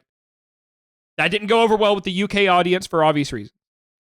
So I think that stuff like that deters foreigners. But I'd give it a go. Dude, one thing about me while I was over there, I can tell you with 100% certainty. I'll look you in the eye. I'll hold your hand when I say this. I left nothing on the table as far as like stuff that I would try, stuff that I wouldn't. Right? If there was like, that message got auto-modded. It did. I left nothing on the table. Like, I tried swordfish. I tried all the weird fish. I tried all the weird street foods. I tried whatever. I left nothing on the table. If there was something that I thought would be good, I ate it. I didn't worry about it, right? That's just me. That's how I like it. You know what I'm saying? This I didn't like, though, and you'll see. We translated it. It is Hokkaido corn tea. I don't like corn stuff all that much, but we're going to try it. Oh, it smells exactly like opening a can of corn. Nuh-uh. I'm serious. You like that? I hate that smell. It tastes like popcorn water. If it had sugar in it, it'd be really good, in my opinion. No. I'm gonna drink it. Here. It tastes like... I'm there to drink, eat. Yes. No, I'm with you. That's, like I said, like going to see the shrines, going to see all the cultural places. That and eating. Okay? That's what I was there for. That's what I'm there for. So yeah, anyway, this was a corn tea. I don't like corn. Even on a good day, I don't like corn. Not that I won't eat it. I'll eat a corn on the cob if you make it right. But I'm not naturally attracted to corn here. If I may. Hated this. Ligma loved it. She likes corn. So anyway, Popcorn water. It's not good. It's good. So this one is from a region called Aomori. It is some kind of apple drink. We tried to translate it, and Google Translate literally could not figure out what it Big was. lock, but nah. Something came up about it being raccoon dog water. Like, it literally kept glitching and changing to different words because it was confused. Yeah. So I don't... So we don't know what it is. It does have an apple on the front. Apple tea, most likely, if I had to guess. Oh, it smells awesome. Ah, it's like a cider, at least. It tastes amazing. This one I saw. I had to get it. There's a game. Bungus, if Captain Nerd is around, bring her around for this one, because this was... I didn't know that they made a drink version of the Calorie Mate. Because, like, obviously I know about... Bro, you got nice shins. Thank you. I will say, I don't know why Ligma was filming, like, my legs so much during these. I mean, I'm flattered, don't get me wrong, but, like, why? So there's some of them where I literally crop my legs out of it because I'm like, why are my legs in this? Thank you, though, Papa. So I know Calorie Mate. Actually, you know what? I'm going to describe it in the video. Game called Metal Gear Solid 3. Eating food to maintain your stamina is really, really important. It's how you heal in the game, blah, blah, blah. Calorie Mate, but the food version, they're these little biscuits or crackers or cookies, however you want to call that. They come in a bunch of different flavors. The whole point of them is I'm too busy to go out and eat. If I have a little box of Calorie Mate, it's that big, it's so small, the little biscuits. It's like a meal's worth of calories. This is a drink version of it in cafe au lait flavor, and on the back I can read that it has 200 kcal. How many calories is that? 1 kcal is 1 calorie. We just measure it in thousands. It's 200 calories for this little dinky thing. Now a Starbucks cafe au lait is probably in like the 300 to 400 calorie range, so even then this is pretty good. It's hard to open. That is absolutely delightful. That tastes like cereal milk, but like from, hold on. There's a vegetable-y thing to it. The initial flavor is delicious, though. I don't know what that aftertaste. Can you try? I want to know your thoughts. No, it's not coconut water. It's like ordering a pallet on Amazon. Bro, give me some. Give me some. Those were so good. It's like a coffee-flavored, like, meal replacement drink sort of thing. I think that's the best way to describe it. It was really good. It was really good, man. By the way, if you if you haven't tried Calorie Mate, if you happen to find some, I know they're hard to find. If you find some and you find the cheese flavor, get that and try it. Trust me.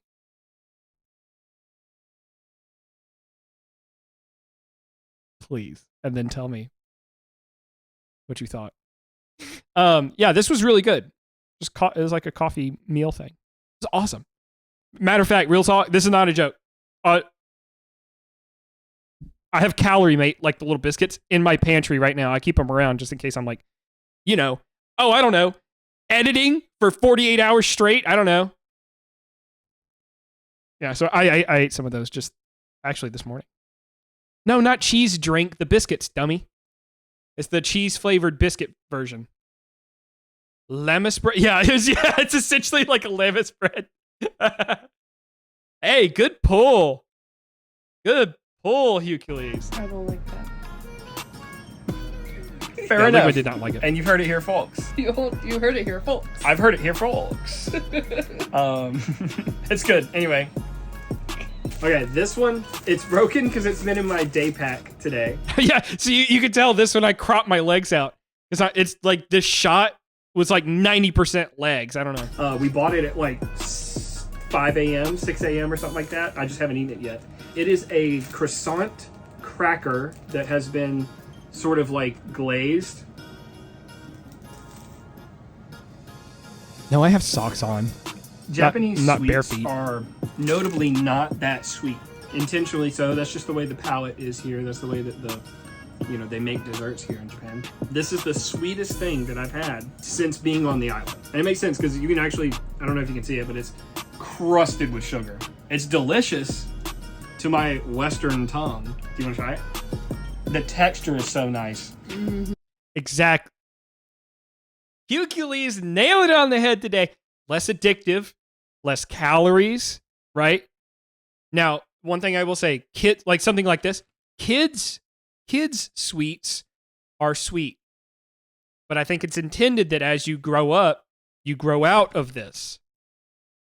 You grow out of the sweet stuff, okay? Exactly. The sugar, less addictive, okay? Now, I have a thing. I don't know what it is. I'm not diagnosed with anything. I'm diagnosing myself essentially by saying this. I have a thing where if I have stuff that's too sweet, I get like choked up. Like my throat gets like really, I don't know, like I get really tickly on my 4 teaspoons and 8 ounces of milk here. Don't get me started on that. Yeah, no, the food over there, the processed food culture over there is so much like just mentally speaking healthier than here, right?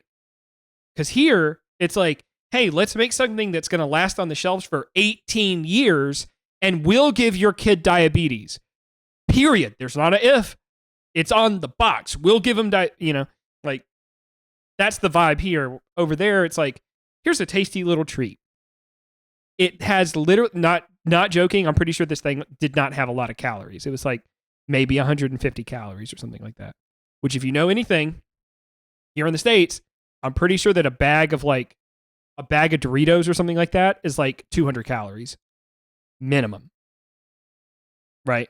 So Anyway. We call it sweet tea. Everyone else calls it diabetes. Exactly. Yeah, sweets just aren't that sweet over there. Or if they are sweet, it is like excessively sweet. And by that, I mean normal sweet to Western, right? It's with like honey, right? These little changes, I think they just compound into like, I don't know. It just compounds into this lifestyle that is so anyway. So I have this thing where like my throat will get like real tickly and like I'll, like I'm coughing and choking and stuff if I have something too sweet. I never had that problem there. Not once. Right? And we were having like desserts, like we were having souffles and stuff like that over there. Never once did I have that problem. As soon as I got back to the States, I like snacked on something from my pantry, got choked up. Okay? That's not a coincidence. It's like at some point we have to acknowledge that's not a coincidence. That is how processed food is here. Hate it. Anyway. That was really good. And that croissant thing was so good. Now I'm craving it. I want one now. And so it's just a rice ball with a filling. This one is labeled as fried chicken and mayonnaise. I wouldn't call it fried chicken to our definition. It's more like grilled chicken thigh. It has a lot of this teriyaki sauce that's delicious, and you see water it's and beer, all the rice, and it's just like soaked into everything. Oh, Hugh, I drink. Okay, here's the thing. I'm not a big beer guy in the States. When I was over there, though, forgive me. Forgive me if you judge me by saying this. I was drinking beer with every dinner meal, at least, right? Yeah, so it's Asahi, super dry. I had that one a lot. I had Kirin, Kirin, Kirin beer. I liked that one a lot. Asahi super dry, I think, was my favorite that I had over there. Okay. I also had one craft beer, which is not really a thing over there. Okay. All that stuff was so good. It was awesome. It was spamming me. Oh, I see. Okay. No, 1 beer, 2 beers. Yosaki. I haven't had that one. Like I said, I had Asahi. Asahi super dry. Yeah. So here in the States, I think I really want to start avoiding soda in the States, just because like after having soda over there, like okay, hold on, we're having a conversation real quick. Food coloring, okay? Food coloring, not necessarily like a big thing in Japan, right? Corn doggy, stop.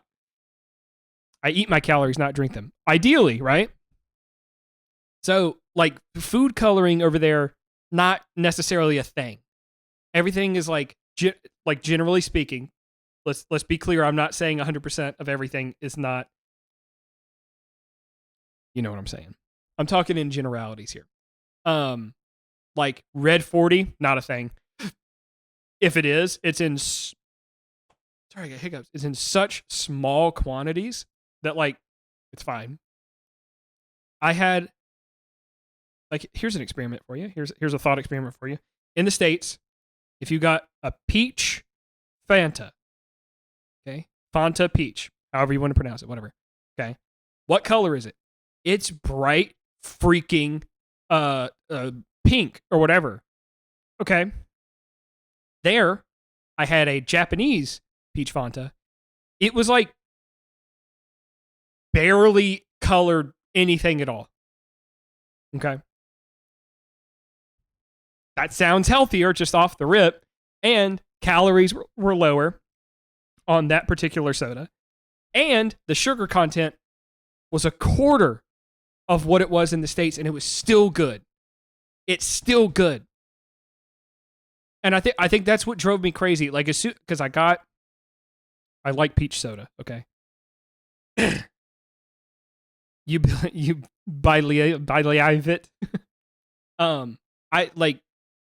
I enjoyed the peach soda over there, but it enraged me to think about it, right?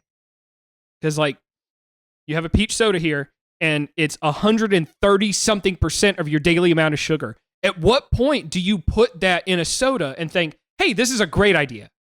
Hey, let's do that. Why not? 130% of your daily recommended value of sugar. Are you serious? Okay.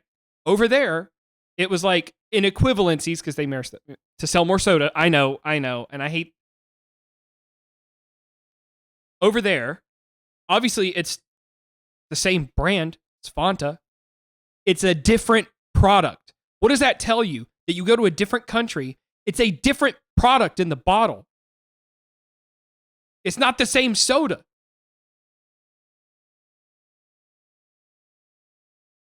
And like in equivalencies, right? It had to have been like a quarter or like a sixth of the amount of sugar that's in an American soda. Same size, a quarter, a sixth, somewhere in that ballpark. It was not 130 something % of your amount of sugar. So I think one of the main takeaways of going to a different country, obviously, is to gain perspective of your world, right? Where do you live? Like, what does your world look like compared to the rest of the planet? Okay. I gained a lot of perspective about myself, first of all, about nature, and about like food health in the States. Anyway, sorry. I know this is, I'm going to get off of it. I'm sorry. That's a really heavy topic. That's just something to think about. Anyway. But it makes me feel like lightning. I know. Thanks, Doc. I bet the ramen has a 1/10 of the soda. Yeah, probably. And look, I've had a lot of ramen, okay? I love ramen. That's one of my favorite things. That's some of the best ramen that I've had. I literally don't think anything will ever top that. That's not a joke. You're going to see me eat it in one of these videos.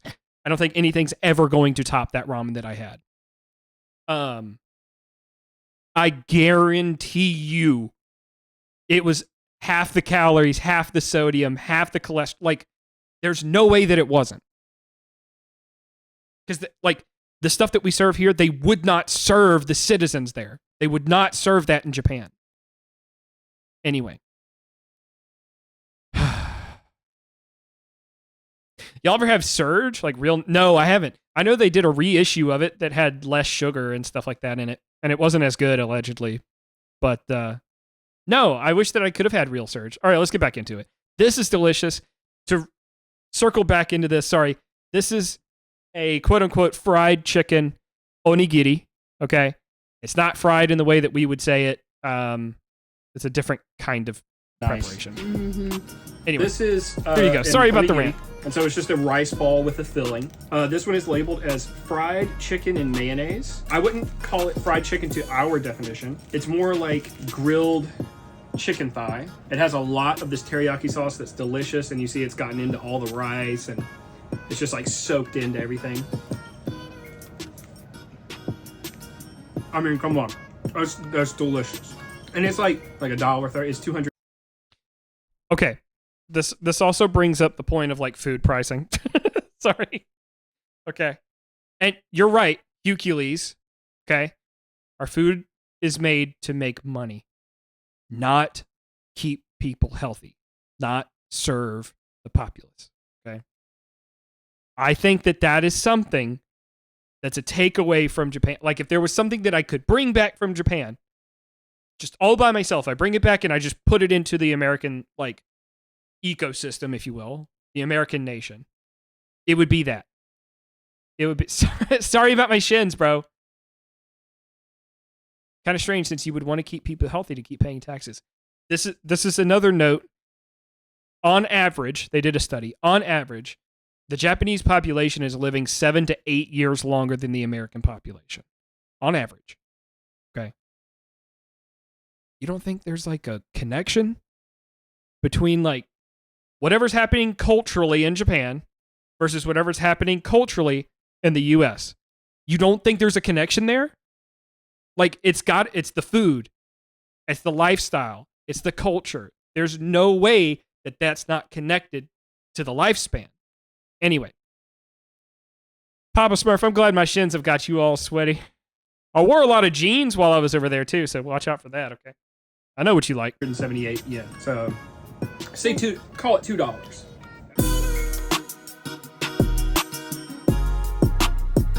This was cool, and I wish I could have bought it. Hercules, this is a Gundam based off of the bullet train Shinkansen. Okay? So cool. So cool. Okay? Technically, this one's a bit more of like a Transformers style, but it's modeled after a Gundam. And you know, I love me some Gundam. I built a lot of Gundam, so anyway. That was so cool. So there's a growing concern about building Gunpla and the plastic waste that it creates. Super valid, absolutely incredibly valid. This is a biodegradable Gundam, so all of the plastic and stuff like that is sourced from like I'm pretty sure it's sourced from like ocean waste, and then they put it into these Gundams so that you can build them, get stuff out of the ocean so you can keep it. Okay. But then also, if I'm not mistaken, they've done some things to where it will biodegrade after like 100 years down to nothing, which is like awesome. That's awesome. Because I mean, it's just a bunch of plastic on my shelf. I like it. I like looking at it. I like building them, and I'm going to keep doing it. But definitely the environmental impact of that is a concern. So this is one of their answers to that. Also, look at this thing, dude. This was, oh my God. Insane. Oh, this was a picture. Actually, I didn't even remember putting this in there. This is a picture that I took for Corn Doggy, actually. Okay. Yeah, that is the V Gundam. You're right. If you know what Hatsune Miku is, those of you that are nerdy enough maybe to know, those are cool, but seems like a lot of SDS. What do you mean? I want to make sure that I understand you right. These are all Vocaloid programs. So Hatsune Miku is seems like a lot of small diction. Fair enough. So yeah, these are synthetic voice modules that you can use to create music. Okay? And they were kind of pricey, obviously. Kind of pricey. But anyway, I didn't even know this snuck into the edit. We made it to Mecha Boys. Dreaming Drer. How are you feeling? Okay, now here's something that you've all been kind of waiting for. Is this one, I think, maybe. We went to a maid cafe. And it was as crazy as everyone says, we were not allowed, based on the rules, we were not allowed to film everything that happened there, okay? We were allowed to film ourselves, and when approved, we're able to take pictures of the maids, which you will see, okay? So, our answer to that, and we looked this up, is we just recorded our reactions to things, okay? That's kind of the way we did it. So here's the abridged version of what happened at the Akihabara Maid Cafe. I'm fine. Okay, well, that's it. I got the spicy one, which is not fair because it's supposed to be Russian roulette, but I ate them all by myself. Just passed around a shot to everyone in the room, but they made us meow like a cat into the microphone. And then one shot was disgusting, and mine was it. So Cozy and I won a free photo with the maids. So, okay, get your kicks in now. Get your laughs in now, I guess. Normally, you had to pay for one of these pictures, but because of the little prank they pulled and the little game they pulled, we were allowed to take this picture for free. Okay. They were very nice. They were very sweet. I think that they probably didn't get a lot of like non-native Japanese speakers in there. So I think that they were very confused. They were very confused when I did not understand what they were saying. All right. That's fine. Yeah, they were all super nice. Very, very, very, very nice girls there. That was such a pleasant time. And so, sorry. The way that it works, you'll like this. The way that it works is that you pay for a certain amount of time for unlimited drinks. Okay? So when you get in there, you can buy an hour, 2 hours, or 3 hours, unlimited drinks. You order on your phone. You can order as much as you want, as long as you finish it. Okay? Much as you want. The food costs extra, which is fine. And so we didn't record it, but there's drinks coming to our table like every 10 minutes or so during this, and we were there for like an hour and a half, hour 45. So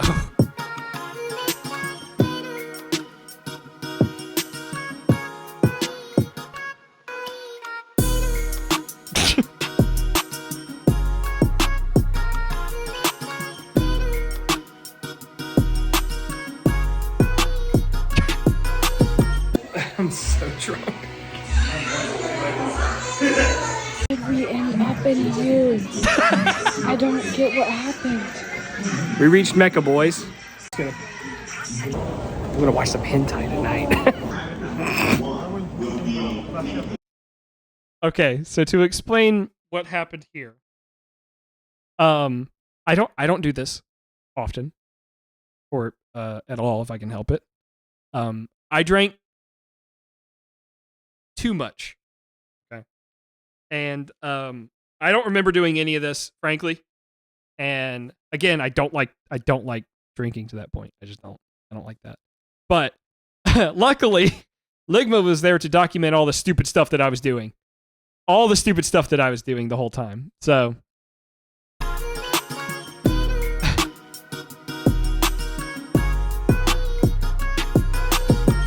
I'm so drunk. Did we end up in here? I don't get what happened. we reached Mecca, boys. I'm gonna watch some hentai tonight.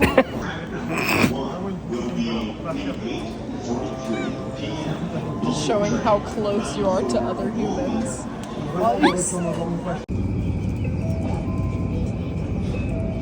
He's saying obscenities on the train. Shut up. I'm just asking. I think, no, finger. I think he got sandwiched between the trains like this. No. I think he was like, he hit the door. That's what I think happened. hope he's okay. Hope he's okay. That's true. We do have a maid outfit, and it's mine.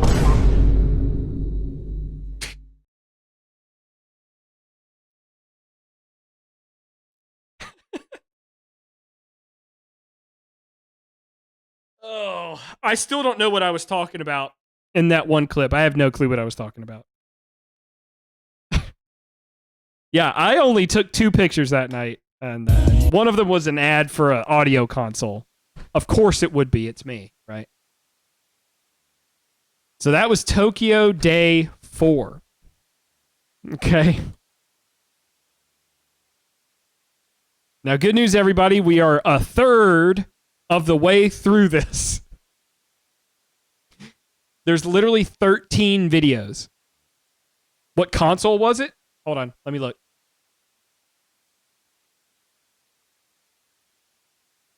It's a Yamaha. Here, you can look too. It's a Yamaha. I'm guessing it's a Yamaha MR5. It just looked really cool, and like the I/O looked really cool. Or I'm sorry, not the I/O, but like the control cluster looked really cool. Obviously, it's like a digital board. Kind of looks like it's modeled after the Wing. I don't know, but so yeah, that's the only pictures that I took that night was of myself going, and the other one.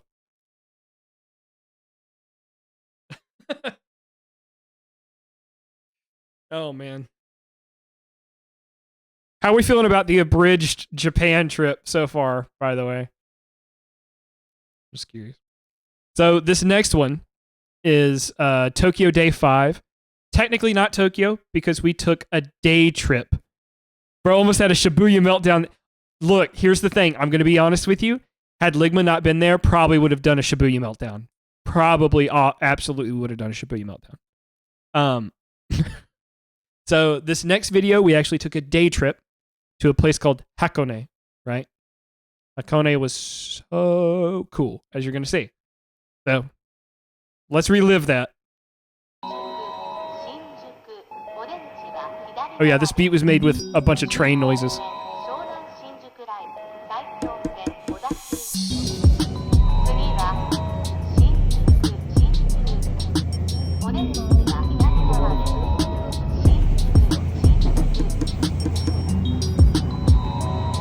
Look at the terrain, dude. Are you kidding?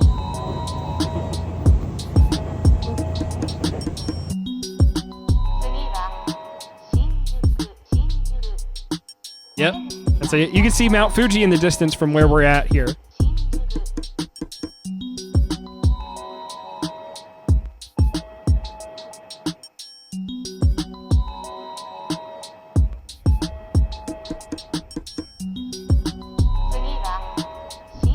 King Tater would love to stay longer, but I gotta go. Love you. Hope everyone has a fun evening. Thank you for joining me, King Tater. Just a reminder, all of this will be up on the YouTube later, so you can see it. You know, you give me mountains and I'm happy. That's what I'm saying. I'm the same kind of guy. I'm the same kind of guy. And so, yeah, right now we're on a kind of like a cable pulled train situation up. So, very cool.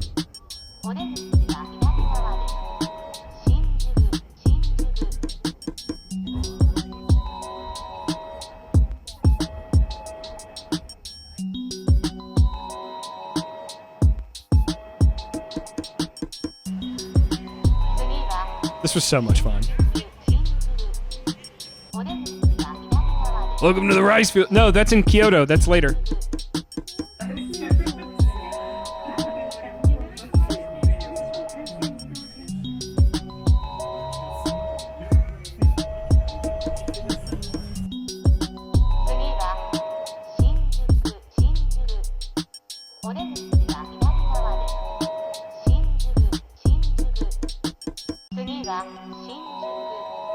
I have to linger on this picture, dude. Look at this.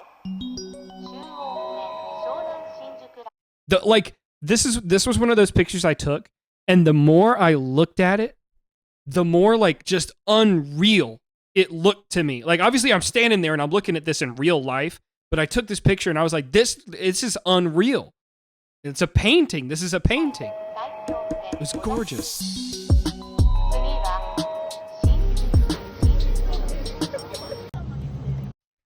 I was born in California, and I miss the mountains and the beach. Yeah, dude, the mountains. As a kid, we grew up taking vacations in Colorado a lot. Loved it. I miss going to the mountains, man. When I lived in Nashville, I got a little bit of my mountains back. But yeah, Smokies. Yeah. Oh yeah, these are Smokies. Yeah, awesome. So something I kind of describe it a little bit later. Where we're standing right now is on top of a active volcano called Owokudani. Okay, so really cool. We're on a volcano. She just drank some plum soda, but they have great iced coffee. Yeah, right. No, honestly, all the coffee there was awesome.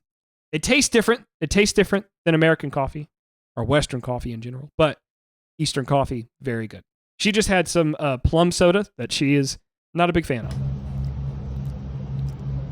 I don't hate it. Wait, why? What's wrong? What happens if the water from the dry ice comes up and spills onto the muffin?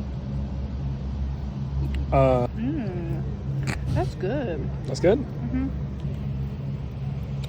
Yogurt. Oh, that's just some cream cheese type junk. Mm-hmm. Okay, we are out here in the mountainside eating this bun. We're in a region called Hakone. We're sitting on top of active volcano, actually. This is a black bun. I don't know what's in it. Rocks. Rocks? I'm eating a rock bow.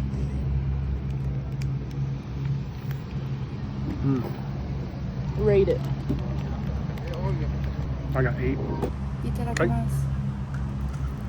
That looks scary. What? The bow? Or the little bow bun? No, it was good. It was delicious. Oh, the charcoal. It's the crystal candy where there's like, it's crunchy on the outside and jello on the inside. You want to switchy? Yeah. Yeah. I'm moving here. Again, just look at that, dude. Okay, now something to note. If you go to a place where you can see Mount Fuji, it is not guaranteed that you will see Mount Fuji, okay? Mount Fuji is covered in clouds year round, okay? So, there is actually a here, I can share this and let you see it. There is legitimately a website. I think it's called Fuji.info or something like that. Let me pull it up. Fujisan.info. Okay. Yeah, let me pull this up for you because I want to paint you the picture of what it's like going there. You know what I mean? Okay. Sorry, I know this is dumb to do this like in front of you or whatever, but okay. This is the Fujisan like viewability index. Okay. And so it shows you from the north side, and from the south side, on what day, at what time, will he be visible. So pretty much the only day this week that you could go see Mount Fuji and actually see Mount Fuji, have a high chance of seeing Mount Fuji, would be Wednesday in the afternoon because it's at an 8. Okay. 4, 1, 1, 1, or 1, 1, 2, 1, 1, 1, 1, 2, 2, 2. Like, you're not seeing them from the south, period. Okay. From the north, you have a higher chance on the Saturday and on Wednesday. Those are your 2 chances to see him this week. So imagine you plan your trip. Everything's great. You plan your trip to Japan. And you're like, awesome, I'm going to go see Fujisan. Nope, it's all ones. It's all one. You're not seeing that, dude. You're not seeing Fujisan. No way.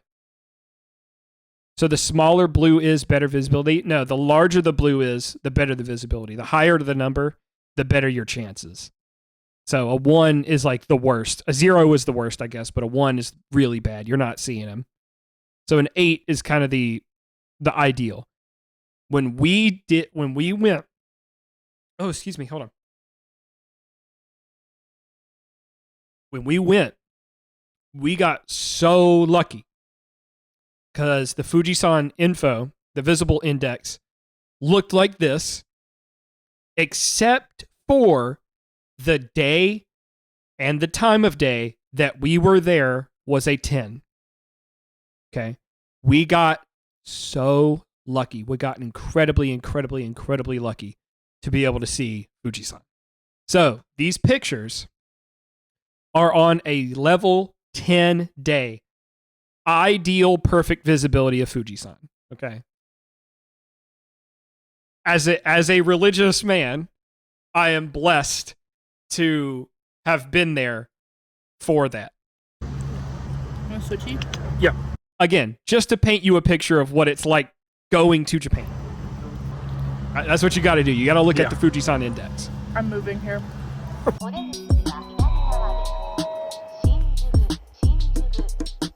Okay, what are we doing right now? We're getting black eggs. These are the volcanic smoked black eggs.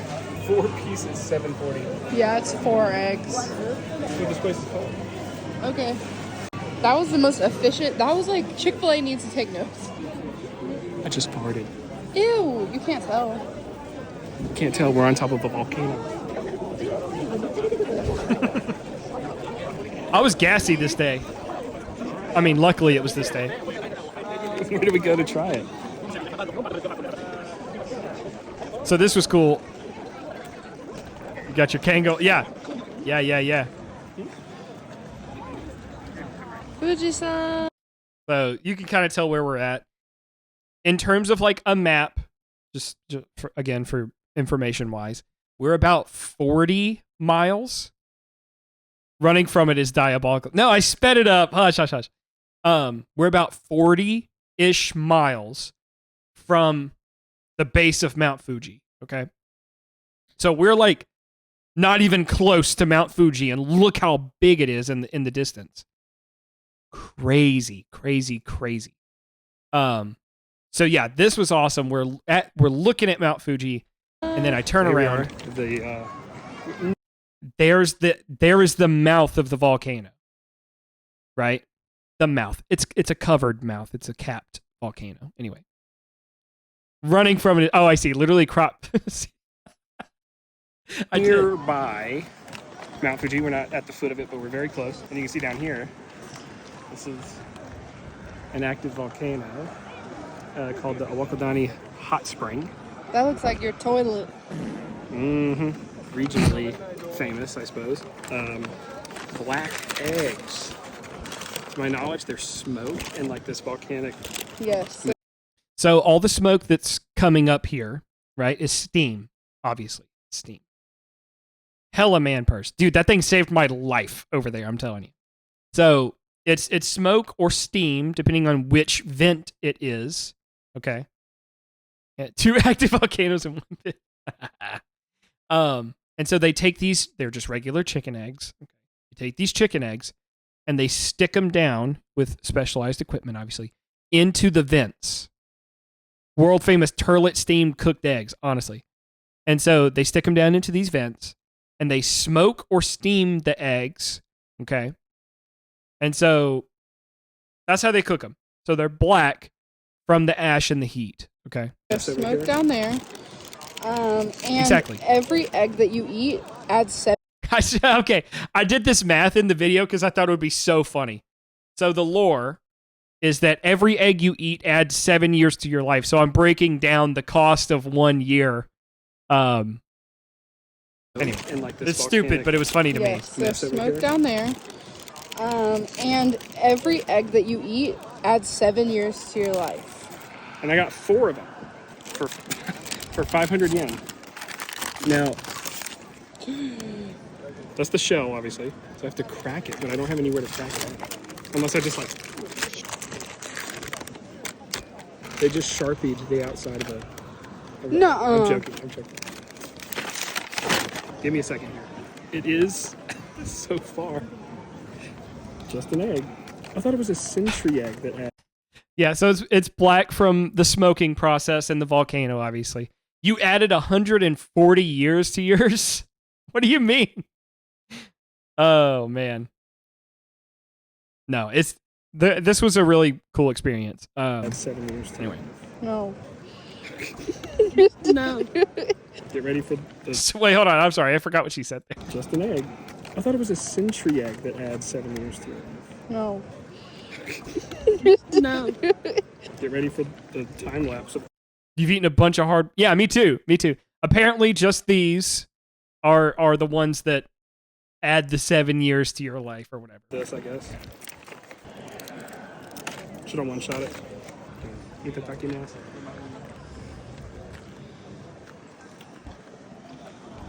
It's giving egg. It's just a boiled egg. How does it feel knowing that? So now, this was the disappointing part about this Hercules. Huevos de...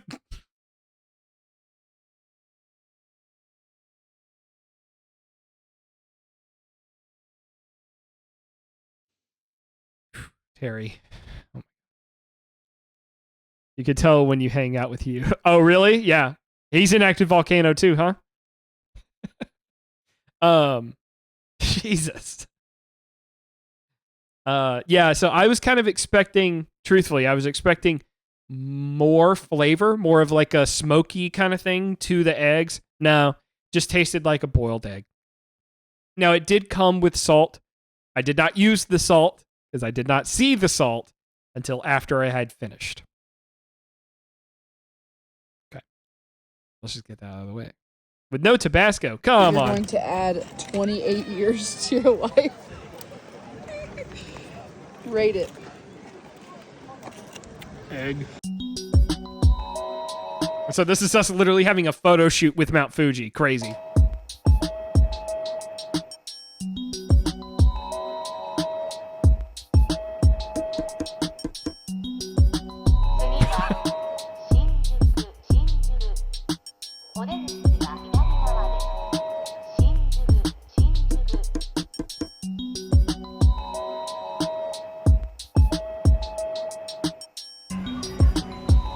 Give it an egg out of an egg, honestly.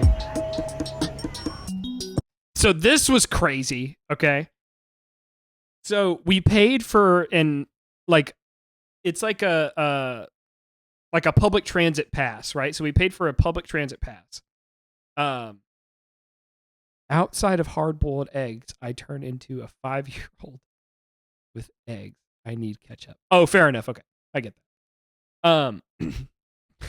I get that. So we had this pass so that we could take this boat, we could take a bus, we could take a train, we could anywhere in the region of Hakone for free. Well, for free. We paid for the pass, obviously, right? And so this came as part of it. We get to ride literally on a pirate ship. Okay. Just want to throw that out there.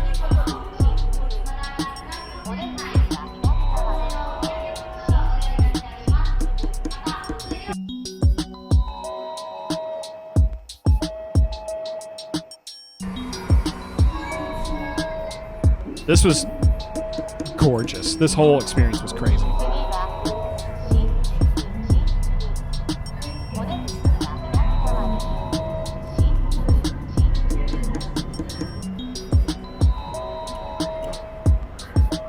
And yeah, like look at the terrain here. The terrain there was just crazy. Mountains, I'm telling you.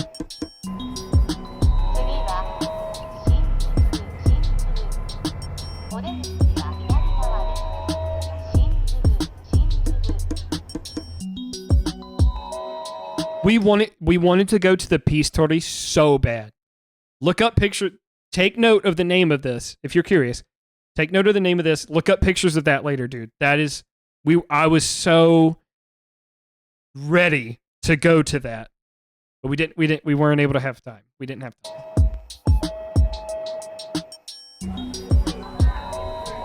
Like, look at the terrain, dude.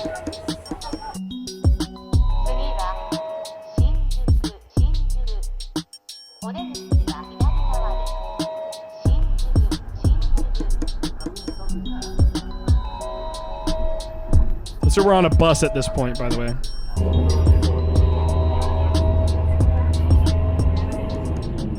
Okay, we're at Unison, which is a onsen theme park. This is the main. By the way, I'll go ahead and explain what an onsen is if you don't know. So there's the whole thing is derived from volcanic hot springs that are very, very, very common in Japan. Okay. People will bathe in these hot springs, and it became a cultural thing to bathe together in these hot springs. So they are public baths. Normally, usually, sourced from natural hot springs that are naturally heating the water. Okay. This was my favorite scene from Saint Sung Man. Therapeutic, exactly. So we had an onsen in our first Tokyo hotel, and okay, we got to talk cultural norms and living like the Roman, like do as the Romans do, right? So do as the Japanese do. An onsen is like a end of the day situation, right? You're done with your work day, you're done with your chores, blah blah blah. You go and you chill out in the onsen. This is how you heal from the day of walking, the day of being on a train, the day of being on buses, blah blah blah. Whatever you're doing throughout your day, this is your healing. Okay. The modus operandi, if you will, like the standard practices of going to an onsen, again, a public bath, you're in there with other people, you're fully nude. Okay. There's no shorts, there's no swim trunks. That's frowned upon. The idea is that when you walk into that bathhouse, no one can tell your status. Okay. They can't tell if you're rich or poor. They can't tell. You shouldn't be able to tell. Okay. Whether you're a Fortune 500 business owner or homeless, you're not supposed to be able to tell. Okay. Every home in Finland has a sauna. A sauna, I would imagine they have their own version. Yeah, essentially. And so I went to our hotel's onsen, and I did as the Japanese do. Okay. And it was it was funny because like I kind of had to hype myself up for it because like obviously Western culture, we're very much like, oh, no public nudity, or if we do, it's in a very, very, very specified place, like that kind of thing. And so there, it's just accepted you will be naked when you go to the onsen. So I had to hype myself up for it because like I walked in, and so they give you a yukata, which is a type of robe. Just imagine a robe. It's a specific kind. And they gave it to you in your room, right? So that is for you to use to go to the onsen. So I put that on. I am built now. Sorry, here's another thing to note. I am built in, as far as the Japanese are concerned, like an NFL linebacker. Okay, Jesus Christ, Terry. It's crazy. I am built, as far as the Japanese are concerned, like an NFL linebacker. I am a huge, massive monster of a person to be there, okay? Most men were standing several inches below me in Japan and were 100 pounds or more smaller than me, okay? The builds are different. I have relatively broad shoulders. They were half of that, okay? So I am a very large person when it comes to the Japanese culture. In America, I'm a big guy, but I'm like medium sized, right? Got to remember that the Puritans landed on Plymouth Rock, all right? So I like turn the corner into the locker room, and I just see like butt, dick, and I'm like, okay, cool. So this is what we're doing. We're really doing this, right? Yukata is an informal kimono, literally a fancy bathrobe. Exactly. Huge. Jesus Christ. And so, like I said, I go into the locker room where you're supposed to derobe, and yeah. So I walked into that situation thinking I'm just gonna do what I see them doing, right? I want to do what I'm supposed to do here. So I was just following suit. Okay. They give you a little hand towel that's like I mean, it's like this big, right? You can't see that, but that's like, say like 16 by 10 or something like that. Not big. Not big at all. Not a big towel. And that is intended to cover yourself for modesty should you want to do that. So I see, y'all are being gross. I like it. And so I'm looking around. No one's covering themselves. So I didn't. Okay. So I'm hanging brain with the Asians. All right. And I'm hanging brain with the Japanese over here. The stream brought to you by Johnson and his Johnson. Loincloth. Not necessarily, just a towel. Like literally to dry yourself off with. Just a towel. And so, obviously I can't record in there because it's a bunch of naked Japanese men. Okay. But so yeah, I go in butt naked. It's fine. And so, the way that you're supposed to do it is you go in and you shower, right? It's a bathhouse. You're meant to be clean. So you shower, get all freshened up. They have shampoo, conditioner. They have body wash. They have a scrub, all that stuff. Okay. So you shower and then you get in the onsen. Okay. This is what you're supposed to do. And so, this is what I did. Okay. It's what I'm trying to get across to you is that I'm butt naked in a bath with 13 other like 50-year-old Japanese men. Okay. That's fine. Just the way that it is. It was, and I'm going to tell you something right now. Like, I'm not joking. It was life-changing. That experience was life-changing. Because there was something that, like, there was something that clicked about just like, oh, yeah, we're all the same. Doesn't matter. You know what I mean? We're all the same. We're just in hot water. We just want to chill out at the end of the day. Like me and every single guy in that tub that I didn't know with their cock and balls out. We were all there for the same exact thing, right? Thank you. Thank you for the clip. Sorry. But yeah, I mean, it was very therapeutic. It was healing. Like I said, something about that experience, as funny as it was and as crazy as it was and as silly as it was, it unlocked something in me that I can't put my finger on it really, but it was a lot of fun. This, however, what we're looking at here is a family-friendly onsen park. Right? Thank you for changing the title to what I say. That's awesome. So this is a family-friendly onsen park. Shorts required. Awesome. That means that Ligma and I can actually be in there together. This is great. So this is our experience with Unison, that. Which is a onsen theme park. This is the main onsen pool. How are you feeling? Feeling good. This one's not as hot as I'm used to, I suppose, but as I'm used to. Oh, so this is another onsen, but this one is a Unison wine. It's a red food color.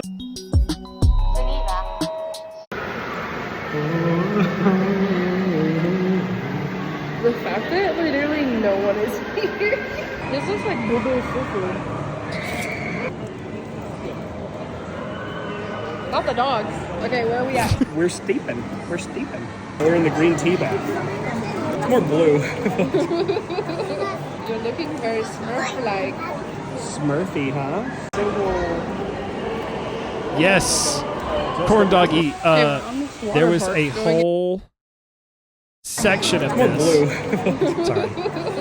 You're looking very Smurf-like.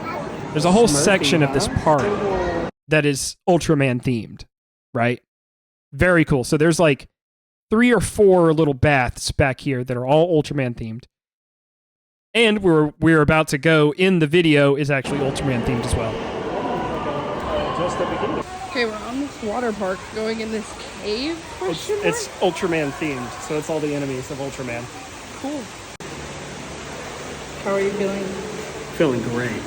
I thought you said they didn't use food color. Dang it, you got me. No, apparently that bath was made with like a percentage, obviously it's mostly water, but a percentage of real wine, and that's what is making that color.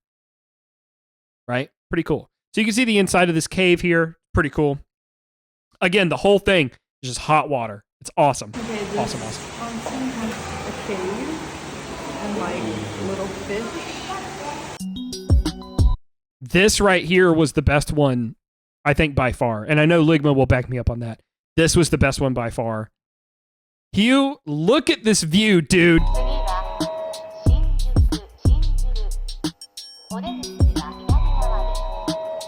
Just crazy, crazy, crazy, crazy.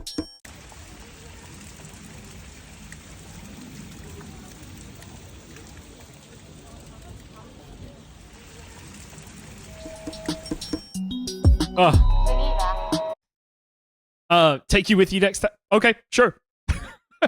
Sure. We'll go.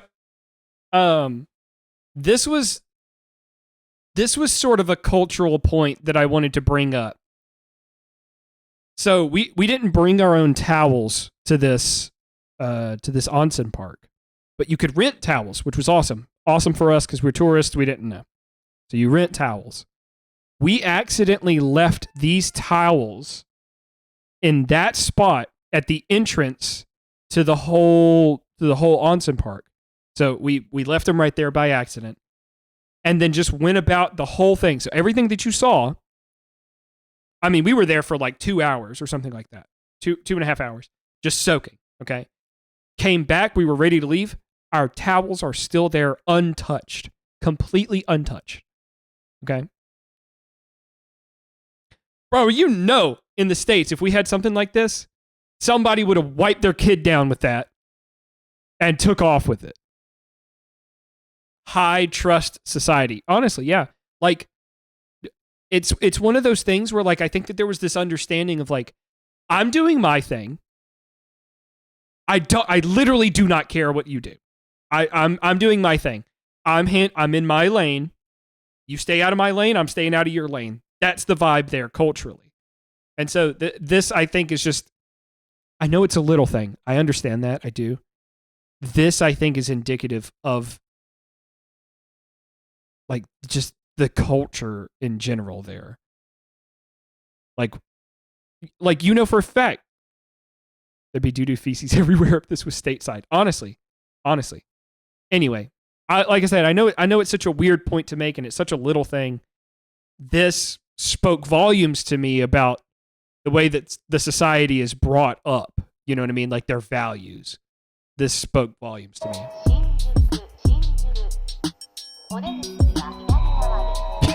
Also, I figured you'd like that.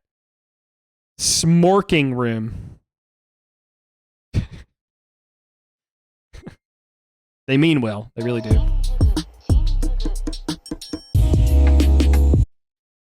So that is what? So that is, what was that one? Day 5. Day 5, day trip to Hakone. Okay. All right. Now we're on to day 6, Tokyo. Okay. And I think we're actually back in Tokyo for this one, I want to say.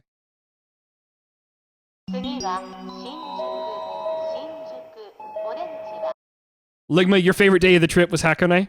Yes. I wholeheartedly agree.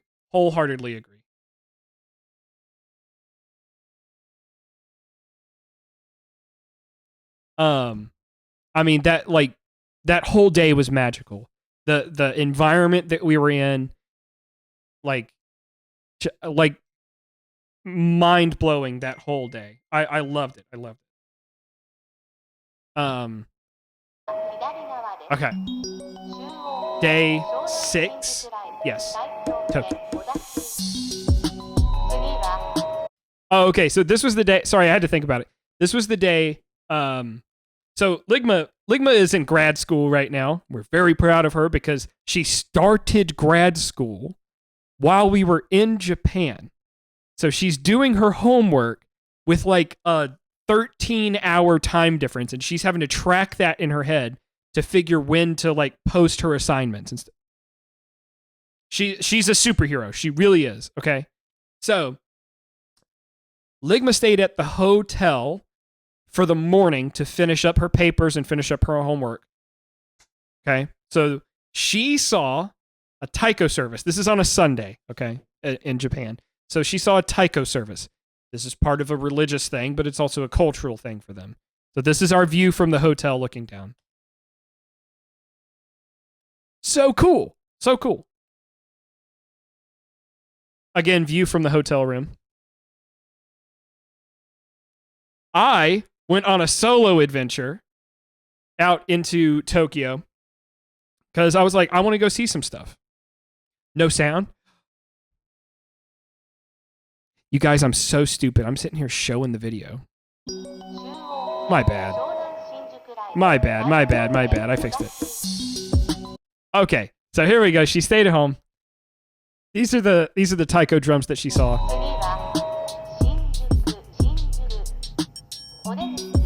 So cool.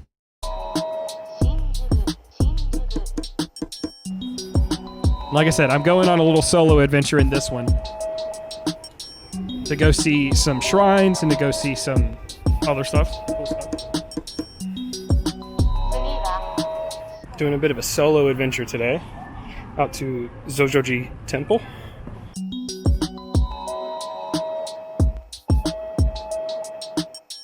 No sound of the drums because she was like, what were we were on like the 13th floor or something like that. So 13th floor glass, and they're like on the other side of the street. I know. I wish that I could have gotten you sound of the drums, but there you go. Oh, so this is something you'll see a lot. I like to look at the gates, right? They're always called something mon.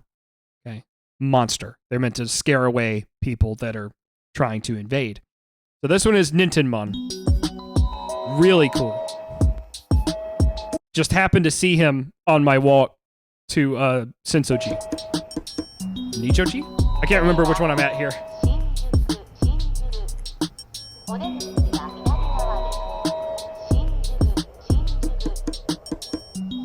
There we go. Oh, Zojoji. I'm sorry.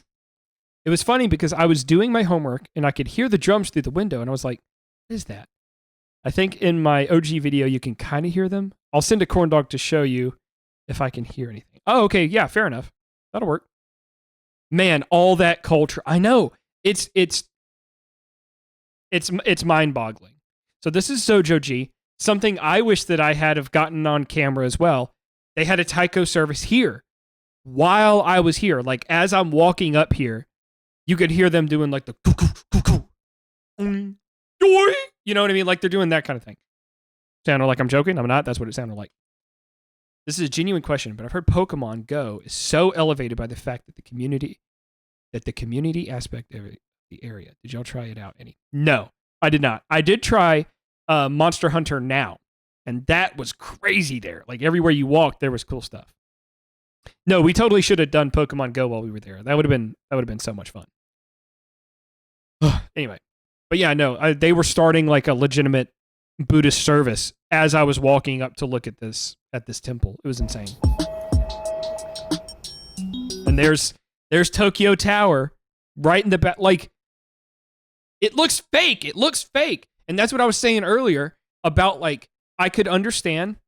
I didn't do it, but I could understand how someone going there could have this mentality of like, I'm in an amusement park. Ha ha ha.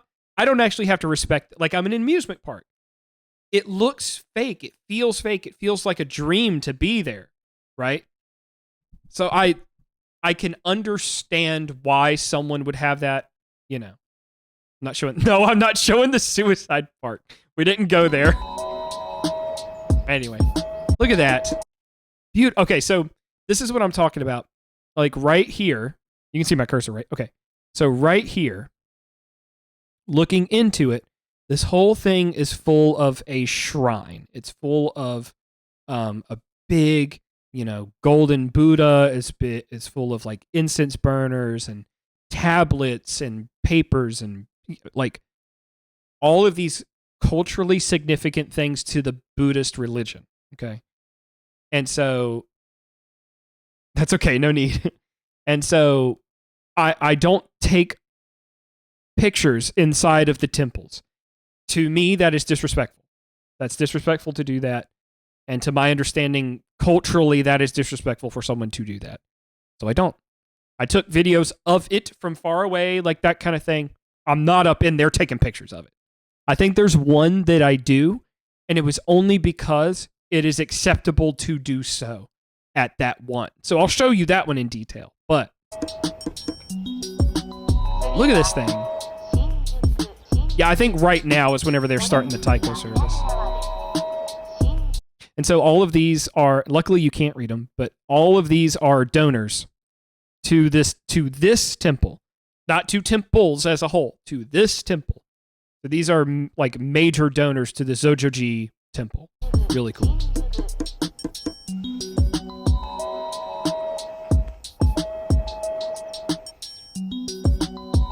It's beautiful. It's beautiful.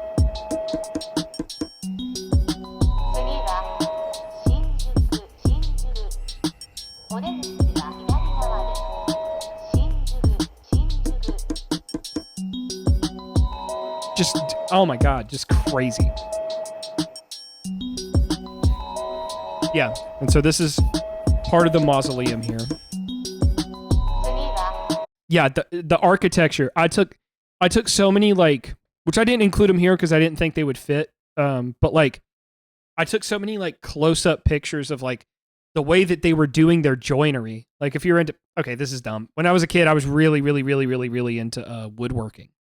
And so I was taking a look at like how they were joining pieces of wood to make longer pieces of wood for their banisters and stuff like that. Like, to me, that's cool.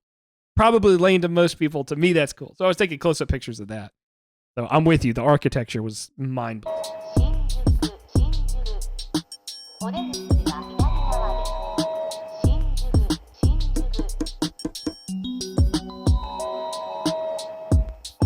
I almost did not go to Tokyo Tower, by the way. So, really quick, I know you're not able to go into the museum with me fully because I'm not allowed to like record everything, but I recorded some stuff. This is a model of the village, a recreation of the village that current Tokyo Tower sits on top of. So this is the village that they got rid of, essentially, or the little town that they got rid of to put Tokyo Tower in. And so they're honoring them in their own way. It may not seem like enough or much or anything, but they're honoring them in their own way by recreating their homes and their village. And it's inside of the Tokyo Tower Museum. Pretty cool. And so this is the view from the top of Tokyo Tower. Really, I don't know what this building was. I wanted to go over there, but it was such a long walk. Look at the design of that. So it's like it's a pyramid, right? But the point is over here on the, like, so weird looking. It looked like something out of Star Wars, honestly. It really did.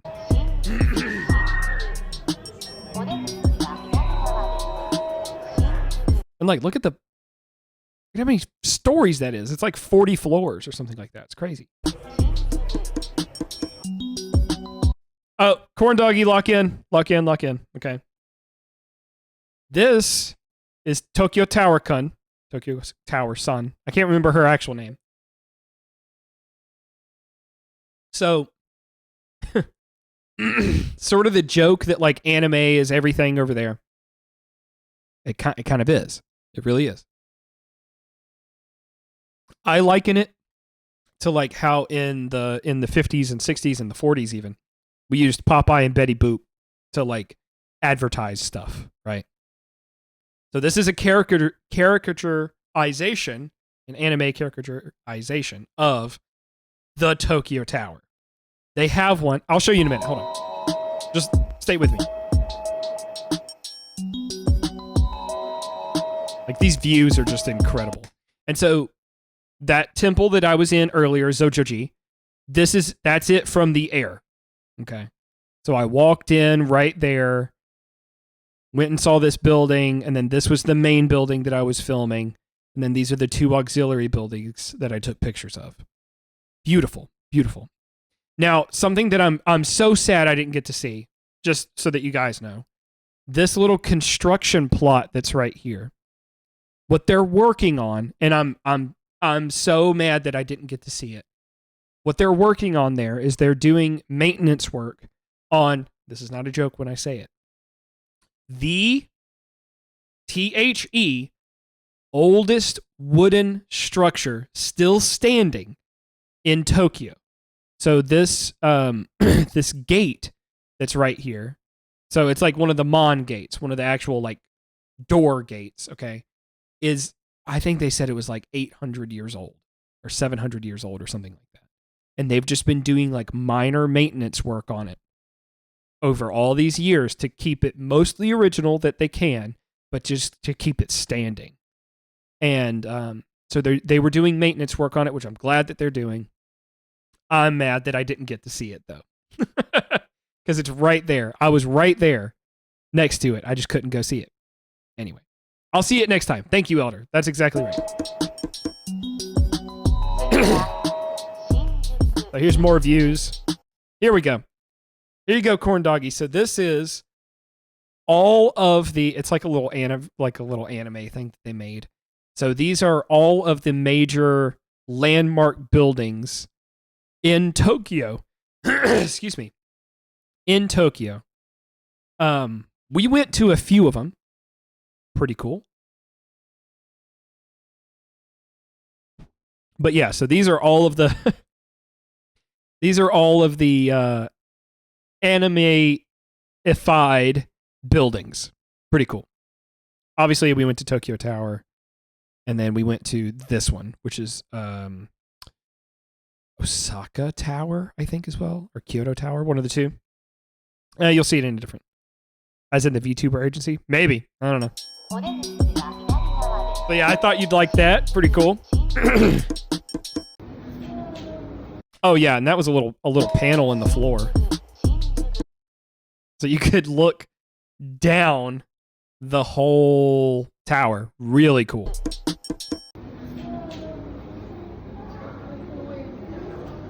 That's what the inside kind of looks like. You can level to tower and photo counter located on this tower. That's the elevator ride down.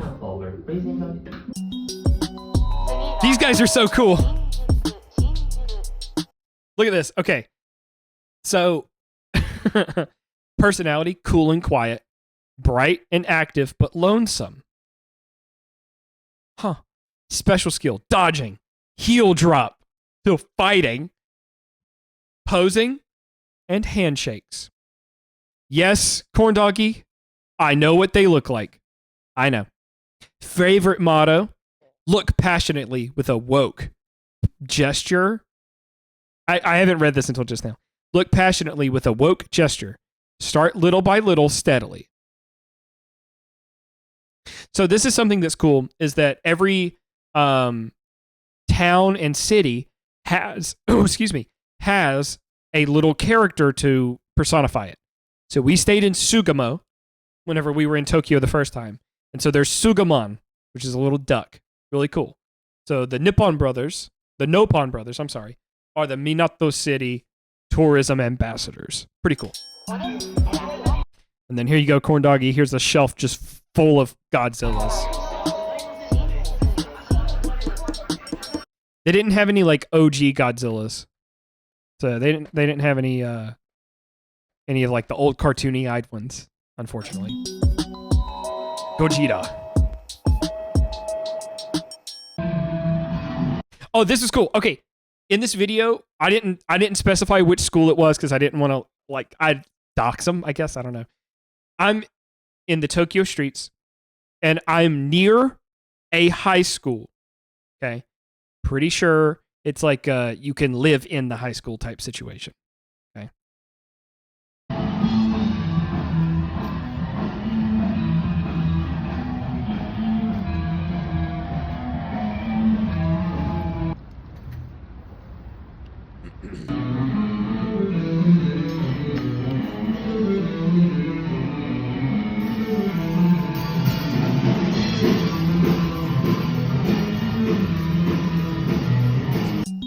Just some kids having band practice with the window open, dude. So cool. And it sounds weird, obviously, to say it, but it really set the vibe for the walk. You know what I mean? Anyway, it's cool.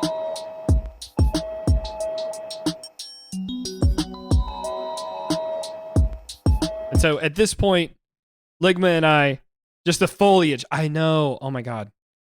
It's so cool being there. Sign them, honestly. So at this point, Ligma and I have met back up in Sugamo. She's done with her homework. We're getting food.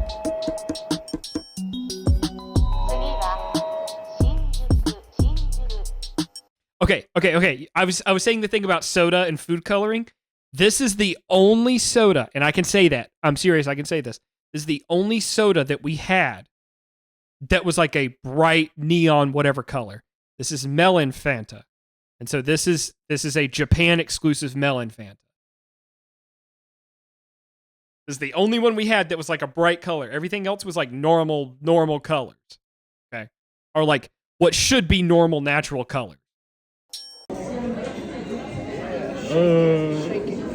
Shake it good.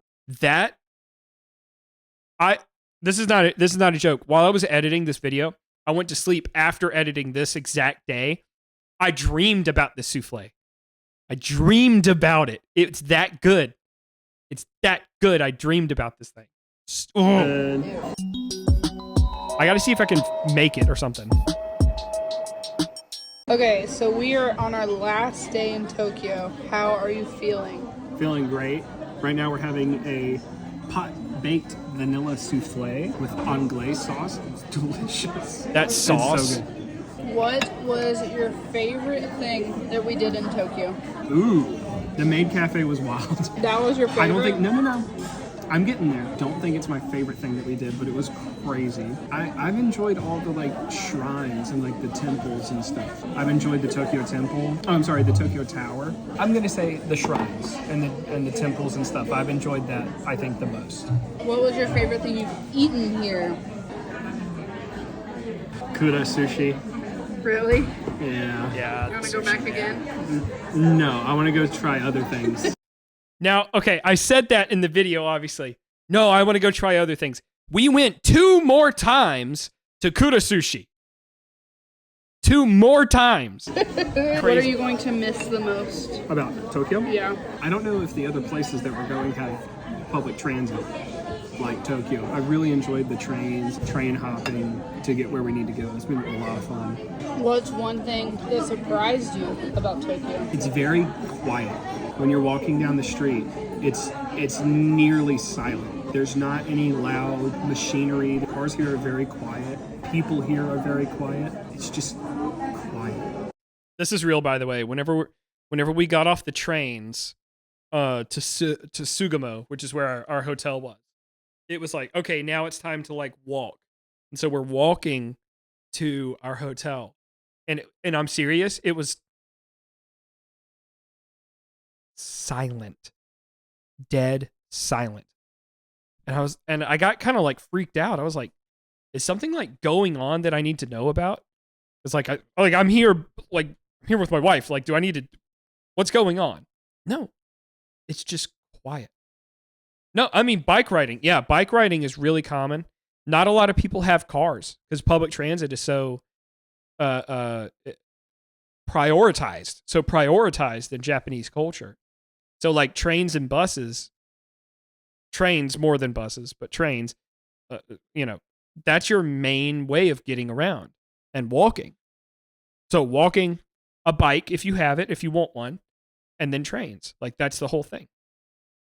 And so there's not a lot of cars around. If there are cars around, it's like moving vehicles, trash vehicles, or like garbage trucks, you know what I mean? Like industry vehicles, taxis maybe, but like not a lot of vehicles. And so like where we were staying, it's just dead silent. Now, obviously you go to like Akihabara where it's like parties the whole time. Like it's just blocks and blocks and blocks of like loud music and parties, obviously. Sounds like you're in Nashville at that point, right? Are there vintage arcades in the area? I'm sure. We didn't go like looking for that kind of thing. Whenever we went to Akihabara, we went to like I guess more high tech type sorry, something smelled weird just then. But like more like modern, I guess, arcade systems, which you'll see at some point, I think.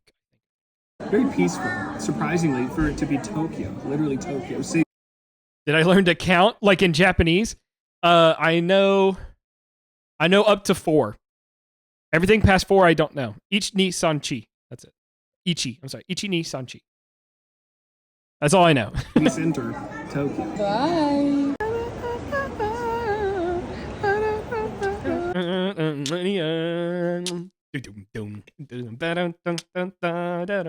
Okay, so the 7-Eleven had a theme song.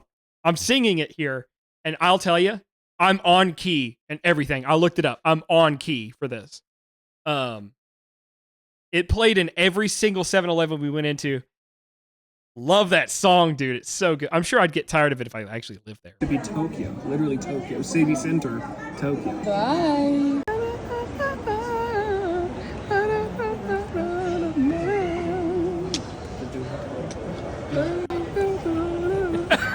What are we doing right now? We're going to Asakusa for, I really don't know what, but I'm just excited to be here. Okay. I'm going to say something really crazy here. This is probably one of the best desserts I've ever put in my mouth. Papa Smurf, you'll like this. A baked sweet potato with creme brulee mixed into the actual potato portion. Sugar on top, bruleed, okay? This has got to be one of the best. This is like top 5 best things I've ever put in my mouth food-wise, okay? Crazy. Look at that.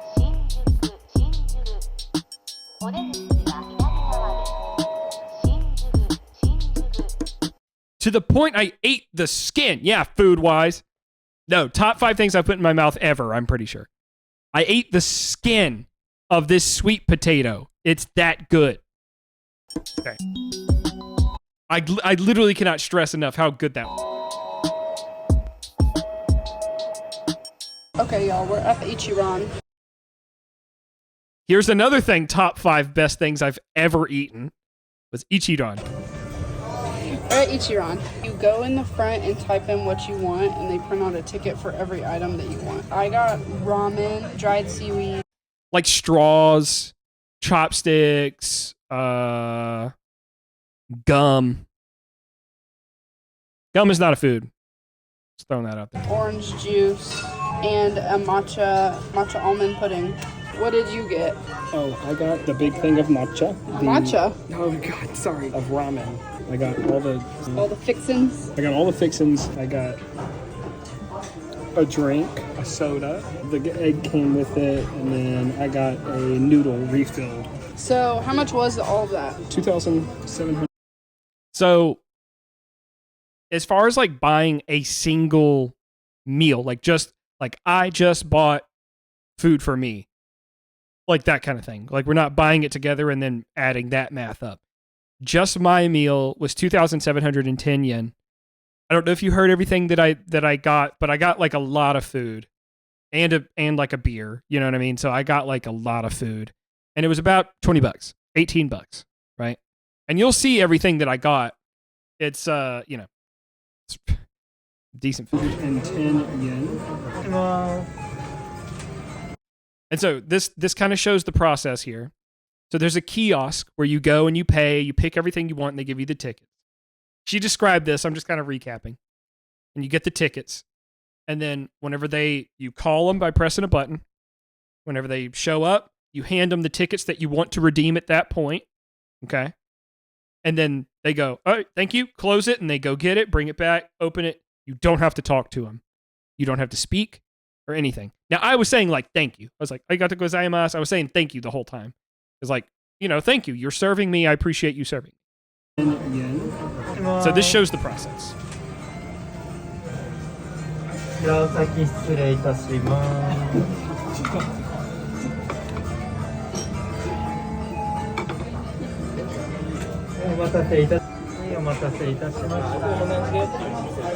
Arigatou gozaimasu. And so this is my food here. So I get a hard-boiled egg. You'd like that, Hercules. All right. This is nori. So it's just like a little piece of seaweed that's like got a sweet teriyaki sauce on it. My ramen, scallions. Main camera? What do you mean? Ramen with the tonkatsu broth. It's got a chili oil. I've got 2 big, thick slabs of pork. On the side, I've got 3 more big slabs of pork and some mushrooms. It's kind of slimy. No. And then my beer.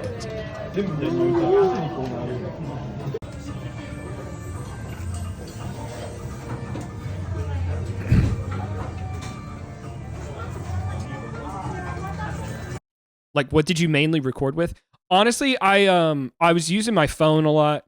I did use my DJI Osmo quite a bit, but for the most part, it was just our iPhones.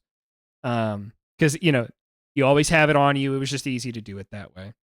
Looks kind of slimy. No, it was, so what it is like, look into how tonkatsu broth is made. It's that there's fat and then there's the broth itself that's not mixed in fully. And so whenever you eat, you have to like mix it all in and then you eat it. And so you get the full flavor of everything. And so this was, I'm serious, this ranks in the top 5 best food I've ever eaten. It really does.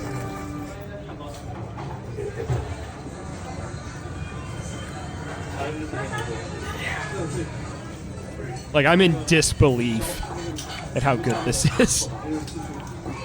That's insane. It's so good.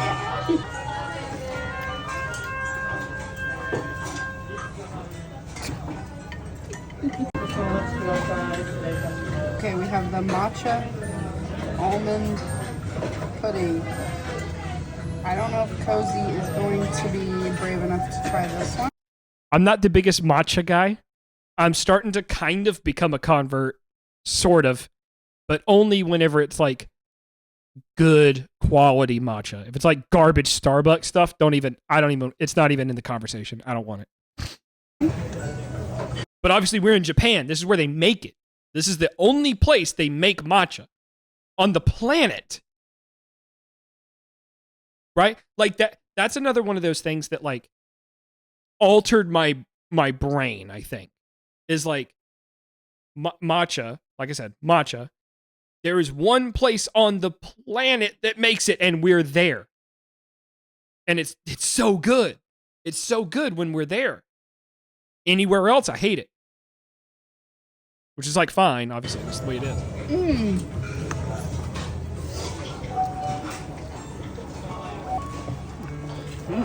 Again, I don't like matcha. It's good. So good.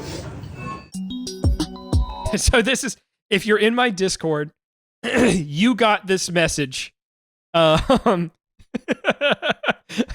was just a picture of my ramen and said, "Holy Jesus, God in heaven," and then sent it. I think I said like, "This is good" or whatever. But oh my God, I've had a matcha donut before. That's it. Like I said, matcha's good when it's good quality. If it's not good quality, I don't want it. Like pizza, even bad is good. Fair enough. Sex machine spotted. Yep, sex machine spotted.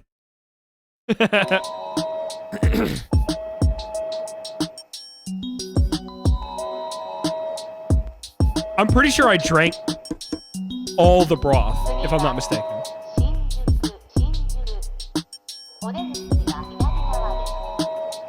Oh, yeah, sorry. That picture is I think it's 4 stories. Hold on, we're gonna look. Sex machine where? Sex machine right here. Boom. Sex machine right there. There you are. But yeah, I'm pretty sure all the broth. I guess that good.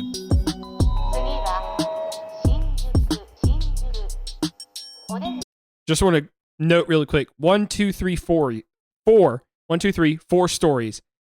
This is just a McDonald's that is 4 floors.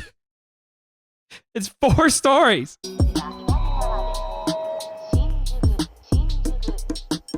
Oh yeah, this was a building that had like a bunch of anime on it. It's pretty cool.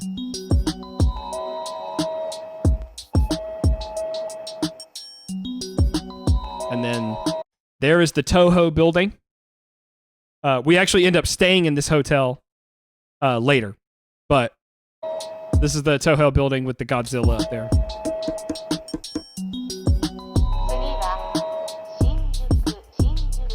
Gojira!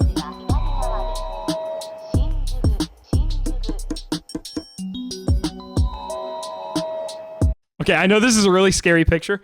That's good. I don't like mochi all that much. That's good. That is good stuff right there. We ended up coming back to this dongo stand like 3 more times, actually. So there you go. There's day 6. Oh, there's a lot to get through. Let's keep slamming them. So now we're headed to Kyoto. All right.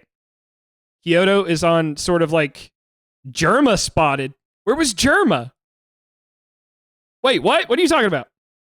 What? But Kyoto is kind of like a totally different part of the island, right? So here, I'll show you. That's what I just need to keep a browser tab like open, ready to go for you. Okay.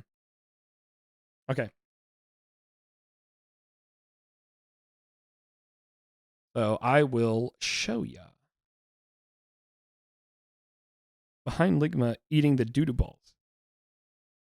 Wait, hold on. What are you talking about? Now I gotta look at it. Hold on.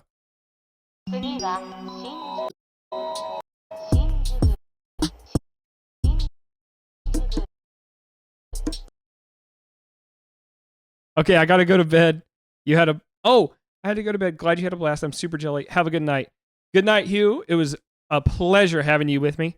A reminder, this is going up on my YouTube. I can drop a link at some point, or Corn Doggy can give you that. So I'll post all these videos so you can watch them all at your leisure. We're just reviewing. Oh, this guy? Oh my god, he does kind of look like Germa.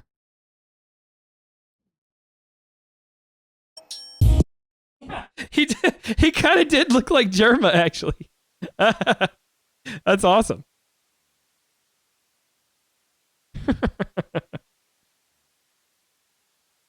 Okay, so let me show you where Kyoto is so that you kind of like have a understanding, I suppose, here. So, all right. What we're looking at here. Oh, why did I? Okay, whatever. Whatever. Okay, so where we were at just then, obviously, is Tokyo. Okay. And we were specifically, this is Tokyo. Tokyo's huge. Okay. Obviously. We were specifically just then in Shinjuku. Okay. Which is all right here. This is all Shinjuku. Okay. So Kyoto is, so this is where we were at just now. Kyoto is over here. So it is quite a decent length of the island. Okay. Oh, that's Kobe. I'm sorry. Kyoto's right here. Okay. And so we're in a totally different region of the island. Okay. Eldershot's headed to bed too. But just for you, I'm gonna keep the stream mode. Thank you, buddy. I appreciate that. That'll really help out later. Thank you. So okay, we're traversing a pretty decent chunk of the island on Bullet Train, which I'm mad Hercules just left because we're on Bullet Train on this one, on the Shinkansen. But he'll see it later, hopefully.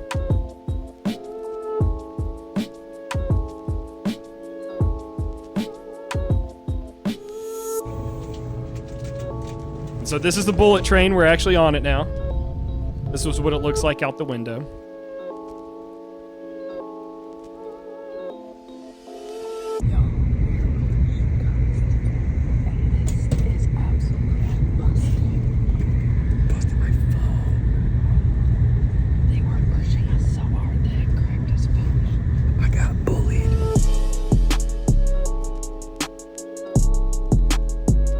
Binge watching makes you eepy. Oh, ew, digging in his eyeball. He got his little smisky. That's the exercise one. Okay, which do you want the most? Which do you want the least? Y'all notice how silent it is and how we're ruining it. Yeah, I'm reaching for weights or question mark? I really want the hula hoop or the lifting weights, but I like them all. Tap it for good luck. I love these things. Okay, hello. I got 2 Smiskies. This one is a museum series. I think I want either the Picasso one where the clock's melting on him, or the painting one, or the secret.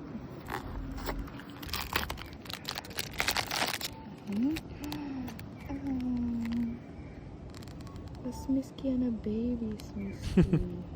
So cute. I got that one I really right like here. the one where he's sitting down, but I would love a secret. Oh my god.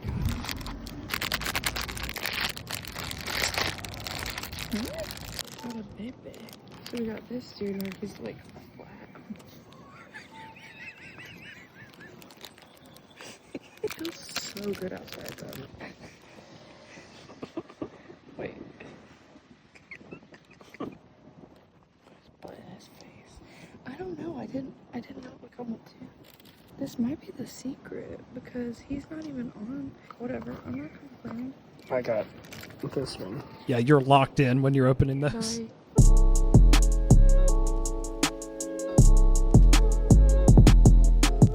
I thought it'd be like hard shell, but it's not. See, Yeah. I'm a little bit scared because it is bright orange. You want to try it first? Yeah, sure. Is it cheddar flavored? Yeah, sharp cheddar flavored. Nuh-uh. Oh, it's good. It's really good. It's just a cheesecake. They had matcha ones too, but I didn't think you'd like them. Yum. Bye, yummer. See ya. Now, by the way, we are in the rice fields. Just by the way, we're in the rice fields now.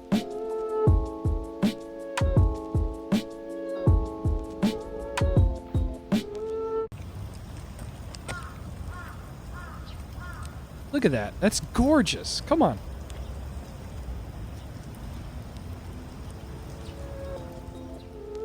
Okay. Cabbage. This is a miso sauce. This is a potato croquette, a grape, Fanta, white rice, and miso soup. I'm looking cute and cozy. Thank you. Terry, dude, this is this is making me like antsy. I'm like, I want to go back. You know what I mean? I was just talking about that katsu to my mom today.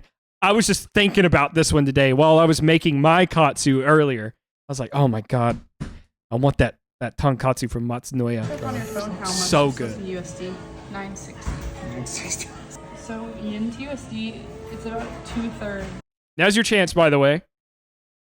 Just my meal. What you see right here. So the rice, the miso soup, the miso soup, the tonkatsu, the sauce, the cabbage salad, the croquette, and the Fanta. Okay? Is 960. 960 yen. Take a guess. You can put it in the chat if you want to. I want to know what you think. What does that cost in US dollars? What is the conversion? Fun fact, it's actually gone down since we've been here. Because it was like 0.7, right? It's now 0.69. This was $6. $7 dues. That's a really good guess. It was $6.65. I want to reiterate how much, Terry, pretty close. I want to reiterate how much food I got for $6.65. Just think about that. Cents. For all this. In the States, that is $6. Okay, I got the same thing kind of, but I got chicken tender, and then miso soup, and I also got french fries. We're currently trying to figure out if this is like a fast food chain. We're eating good, but it's just the vibes are really giving McDonald's. But I don't know. Okay, here's the thing. We did discover that it is a chain, like McDonald's. But I just looked it up on Tablelog, and it has really good reviews. What are your thoughts so far on Kyoto? So we're in like what seems to be an industrial neighborhood. At least this area that we're in is not as walkable as Tokyo was. Because we were able to just walk to the station, train, walk. Everything. Maybe that'll change once we have places that we're actually going to go. the food so far. I know this is essentially Japanese Wendy's, but it's a chain. It's really good though. Our hotel seems really nice, despite being a love hotel. The only thing for me is like, so I'm looking up like the attractions that we have plans for. I thought it was a punch buggy. They're like 2-3 miles away, right? Oh, Hour minimum train to get there. And so weird. to me, like, I just assumed, oh, we're staying really far out. It's just not as accessible. Wendy's, bro? Ain't no way. That's awesome. I'm calling it that from now on. Pedestrians as Tokyo was. I don't know how much we're gonna have to spend on like taxis and stuff because we don't have a car. But I think it's the trade-off of like in Tokyo we were able to walk everywhere. We paid like $3 a day on public transit. I think it balances out. To balance out. We shall see. Plot twist, it did not balance out like at all. At all. It didn't balance out. That's okay. Okay, we're here in our room. All right, you guys, this is the first Love Hotel experience. That's what I'm saying. No, we spent hundreds of dollars on taxis. Like I'm pretty sure the taxi to the airport on the final day, I think it was like $100. Anyway, Wendy's Tokyo Bell. Oh yeah, that's really good. Keep it going. Keep it going. Corn Doggy, you know what you have to do. We're making stickers. Go ahead. So this is our first. By the way, I want to point out, this is really important. McDonald's, I want to point out, this is not a typo. This is legitimately what it is called. Hotel Alpha Luxury Suite. Not S-U-I-T-E, like a hotel suite. S-W-E-E-T. Not a typo. This is actually what it's called. This is the Love Hotel experience right here. It's blinking, so we know where to go. Oh, locks are different here too.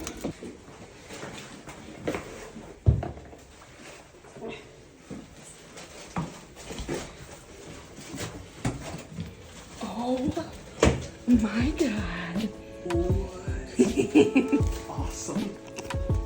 Oh my gosh. You can see we're like soaking wet because it was raining that day. But a lot of girlies got pregnant in here. Oh. Toilet and special toilet shoes. A scrunchie. Oh, there's a full. It's heart-shaped. Oh, there's a TV. You got the shower here. Flat iron. If you want a claw clip, razor, toothbrushes, hairbrush, all this stuff. Oh. Cool. We've got red lights. Oh my gosh. So we got little lights up and down. We can turn everything on. Okay, well this is the scenes. We got scene 1. Okay. Scene 2. Ooh. Ooh. And scene 3. Ooh. Ooh. And then goodbye. Oh, what is this? Oh, sound machine. Or was that just the plane or the train going by?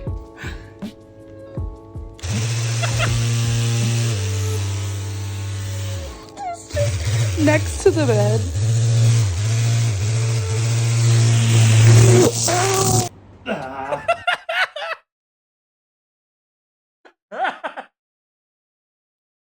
By the way, after doing that edit, I have so much respect for people that have to do censoring stuff in videos, in adult video, anything like that. People that have to track, censor stuff.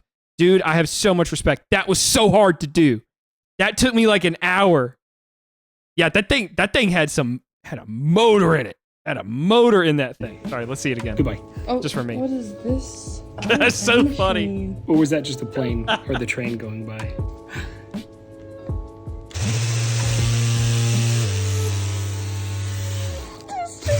Next to the bed.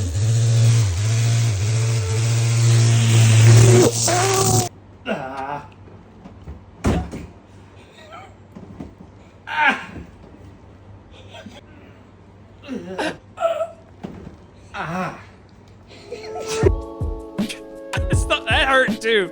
It looks like I'm joking around. That hurt. Oh, also, sorry, Corn Doggy, you'll really appreciate this. These are real pictures side by side going back and forth. I'm not photoshopping that. That's like real parallaxing. It looks crazy.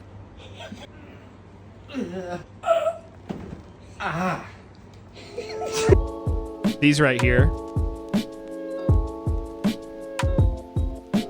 Like that looks so crazy. That's real. Those are just two pictures, bam, bam, right next to each other.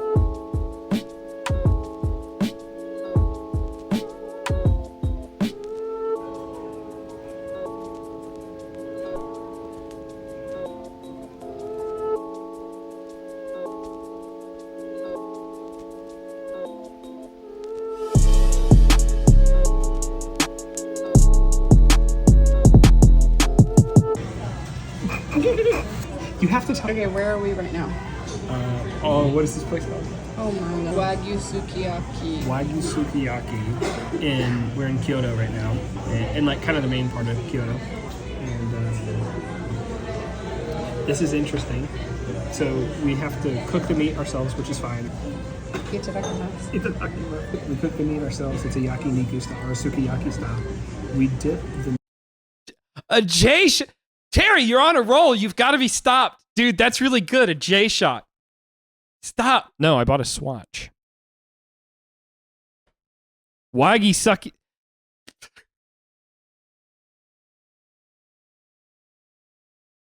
I'm curious how this is going to taste in raw egg, and then we have grated. Sorry, I interrupted myself here.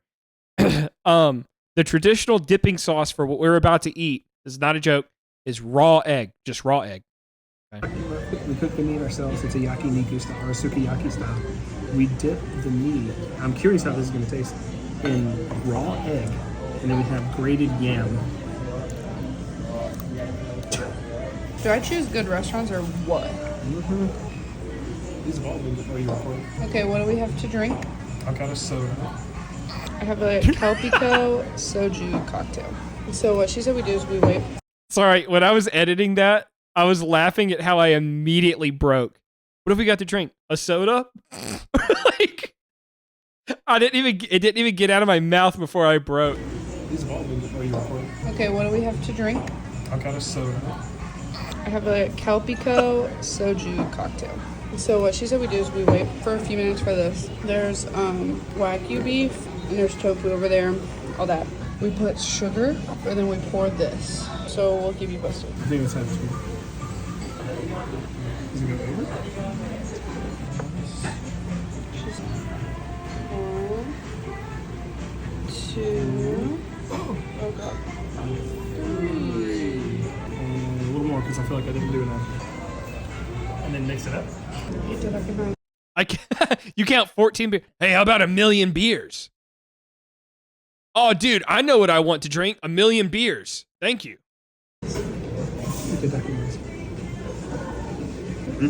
epic. Now try it with the egg. So you see, I'm literally mixing up raw egg with the meat right now.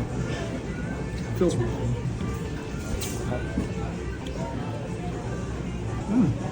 Good. It's good. Good. It's good. So needless to say, we liked it. Oh yeah, that's a little candy they gave us for free. Hello. So Daiso, we got these little So gummies. this says melon, and then this says ice cream. Yo! It's melon float flavored. My phone cracked, Someone pushed him really hard on the subway, Yeah. and it cracked. and so I got a new phone screen protector. We went to Family Mart, which is just a. Bro, you're gonna count my drinks? Ain't no way. Tell me how many you Get get. convenient or the convenience store, like 7-Eleven. We got some sweets. We got some drinks. Chocolate banana crepe with what looks like toasted sliced almonds on it. Looks delicious. I got whipped cream and custard cream, like pancake sort of situation. I didn't even see you grab this. We got these jelly gummies. Those were so He's good. so cute. I don't know why we got this. Some macarons. We got water, of course, plum, sake, good one, and then this one is a melon sour, little portable fan. And then the big one is we went to Swatch. This is something I don't talk about a lot on stream. I'm a watch guy, unfortunately. I didn't bring any fancy watches to the trip. I like my watches. I walked in, I was not going to buy anything, but I got convinced. As soon as I walked in, the sales rep was like, Snoopy, I love Snoopy. And so I got the Omega Moon Swatch Snoopy Special Edition. I've never gotten one of these before, so I think we just do this. Remember? There's the girl right there. Very cool. Of course, this is the Omega collab, so it's a Speedmaster. Such a pretty watch. There's a lunar phase with Snoopy on it. And on the back, Mission to the Moon, and you see Snoopy's little paw print. These are interesting because they are made with what they call bioceramic. Really, really cool, really fascinating stuff. So they're like super light and super durable. There you go. Speedmaster. So let's click, click, click, click, click. And then we're gonna do that. Look at that. Anyway. Oh!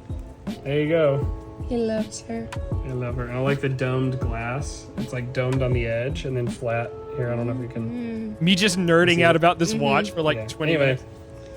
Watch check. I think that's it.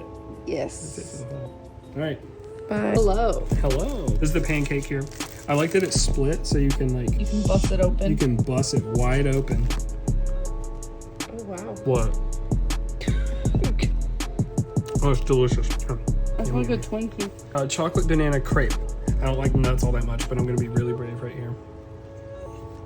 The mousse is good. I like a crepe.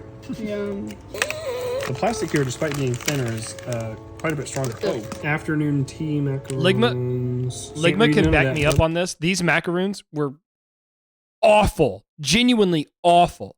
I think those macaroons were the worst thing I had in Japan. And it's not even close. Everything in Japan was awesome. Like amazing, amazing, amazing food. Even the cheap stuff was awesome. Delicious. This sucked. This tasted like I got it from an American 7-Eleven. You know what I'm saying? Like that kind of vibe. Here we go. Down the hatch. Spoiler alert. Sorry, I just kind of spoiled it for you. They suck.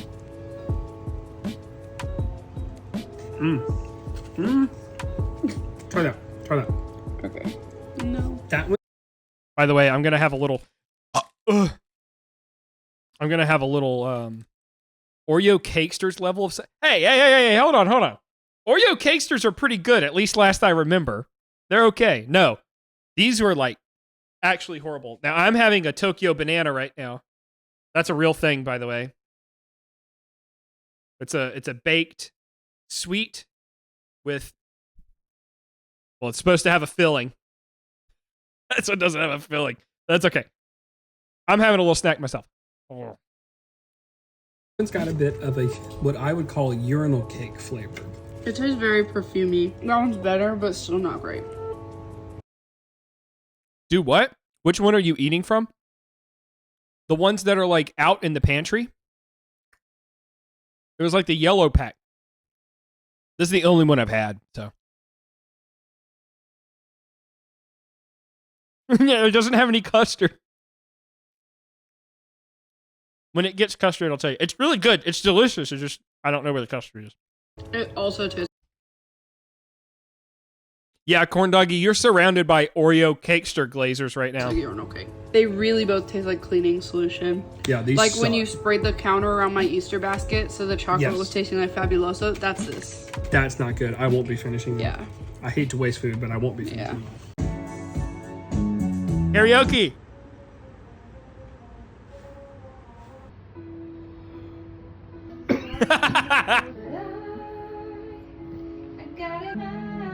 Yo.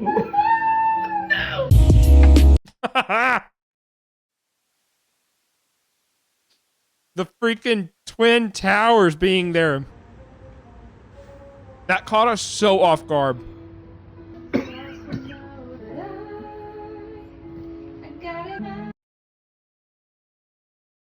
Like what?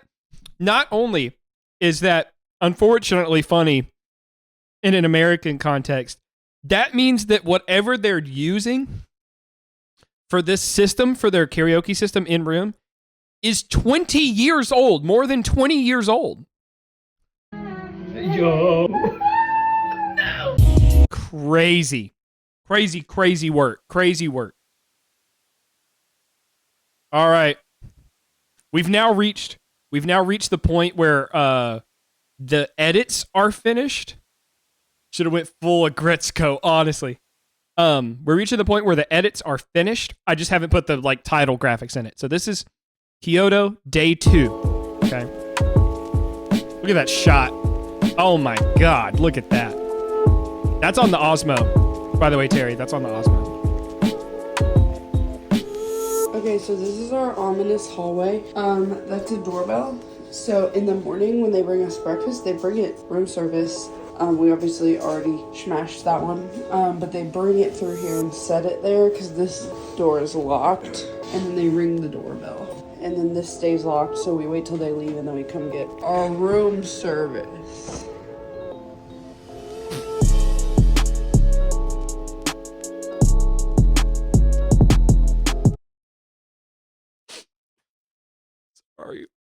Sorry. It's so stupid, but it's funny to me. And then this stays locked, so we wait till they leave and then we come get our room service.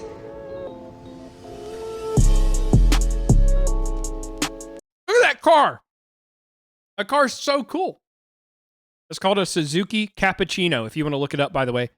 I could probably barely fit in that car. It's really cool looking, though.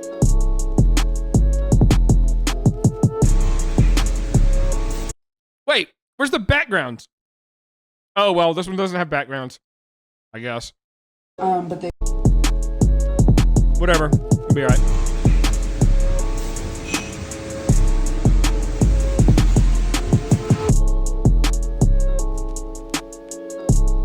So, I guess I should explain this. Here, we're at the International Manga Museum in Kyoto, right? And pretty much, I don't want to say every, but most, like, reputable, significant anime or mangakas or anime illustrators, anything like that, have come and drawn on the inside of this cafe. Super cool.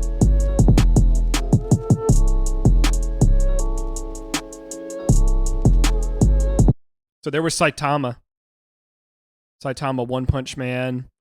I recognize this guy, but I can't remember what he's from. There's Saitama right there. Like, these guys look really familiar. Like, so cool. Yeah, and then this was we were able to sign up, and there were such limited seat like spots that I'm pretty sure we were the last people to get this. Part 2. You want me to stop? You want to do a part 2? I can do a part 2. But we signed up to get our a portrait drawn of us by an actual manga artist, which was really cool. You can do a bonus stream for part 2. Are you guys tired? What's happening? Oh yeah, and we drew our artist for fun.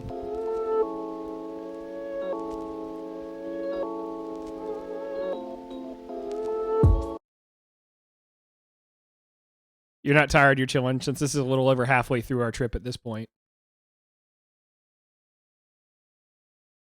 I don't know. Here, we'll finish this one and then we'll decide. How about that? Bruh, you work tomorrow? I'm locked in, but I can't keep everybody. Okay. Okay. Loser alert, Corn Dog. Okay, Corn Doggy, stick around for this one. Then I'll stop. I'll play RuneScape or something like that. But just stick around for this one, and then we'll do a part 2.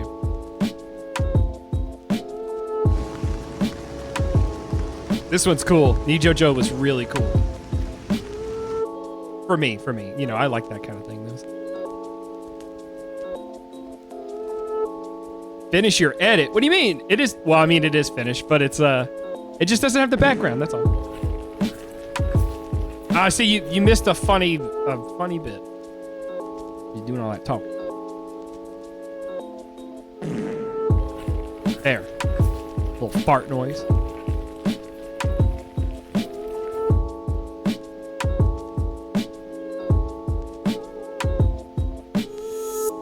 Floor turlet.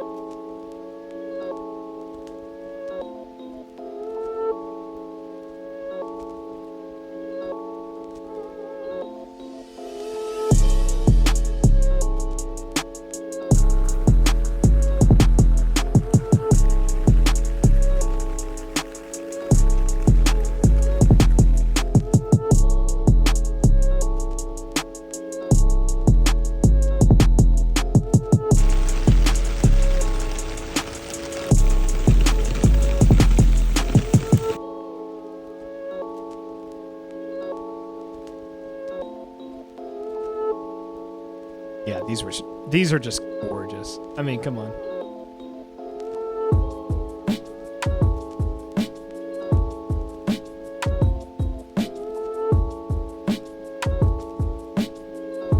Yeah, we didn't get to like go up or into that one, which sucked, but it cost like a lot of money. It was like really expensive, that one in particular.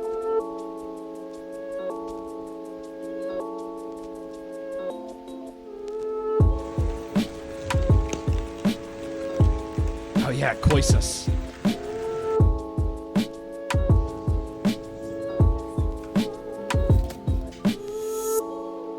That, dude, that was so good.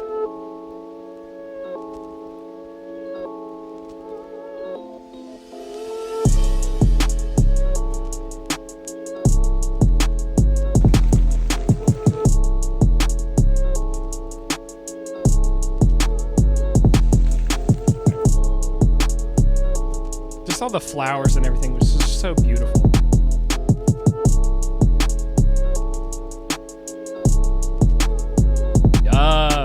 Okanji.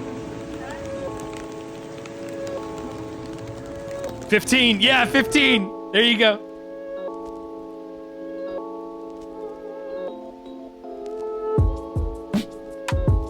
Yeah, I wasn't about to like type the names out of every temple we went to. But yeah, we just kind of like were temple hopping at this point. Arashiyama was crazy. Look at the bamboo. Oh yeah, sorry. This that sign made us laugh. Do not put trash and garbage. It's literally a trash can. It's a garbage can. Do not put trash and garbage. So funny.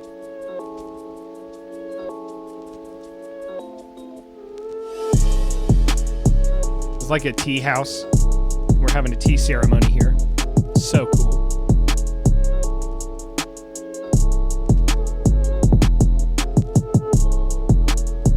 Big old Buddha.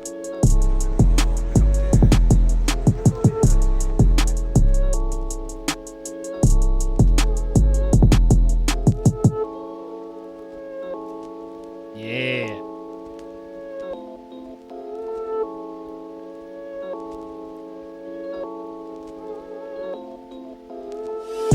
What's weird? The shit. I thought about putting like chomp noises on it. Hey, so we just got out of a taxi, and it was the first time since I've been here that I was like white knuckling the armrest. Literally That scared big for our Buddha? lives. Scared for our lives. That guy had to have gone in American terms, like he was going 90 down these streets. Had to have been Like one-way neighborhood streets. one lane neighborhood streets that like if two cars come by, one has to like get over by the thing and they have to slowly go. Like this guy was going 90 down them thing. He went so fast that he shaved off almost $10 from our meter. Yes. Shout out to that guy. He got us back to the hotel quick. Today was our. You heard that? Mm-hmm. Yeah, I think they're delivering our food. Today was our first full day in Kyoto, and the first thing that we did was go to the International Manga Museum, which was inside of an old primary school or like an elementary school from like the 40s or something like that. Isn't that right? Mm-hmm. And so That was a little strange because I felt like it was like two museums in one. Yeah. There would be like random rooms that had nothing to do with manga, and it would be like This is the principal's office, and it would have all these, like, I feel like it had more information about the school than it did about manga. Yeah, and there was even a third story that was just the school. So the manga was only like, say, 5 rooms inside of the second floor or something like that. It was really cool. It was very informative. There was a lot there. But anyway, this is a gift. My brother-in-law, who we love so dearly, and he's a big fan of Jujutsu Kaisen and One Piece, and so we got him a devil fruit keychain, which I believe is the human fruit. It's the one that Luffy ate. And then a character from Jujutsu Kaisen. I don't know anything it's about the that panda. one. The panda from the Jujutsu Kaisen series, if you know what that is, go off. We met our, I'm going to call her our friend, our lovely new friend Honoka, who was one of the featured artists at the Manga Museum today. And she did us this beautiful, very, very cute, beautiful portrait of us and Kai. So let me put it in a really funny way. She made Kai look like a Japanese dog, like a Pomeranian, a small dog, or like a Chihuahua. This was how she drew Kai, and I loved it. I love the way that they got our eyes right. The nose is so cute. Everything about it is just super cute. She was awesome. Seriously, she was so cool. And she does do...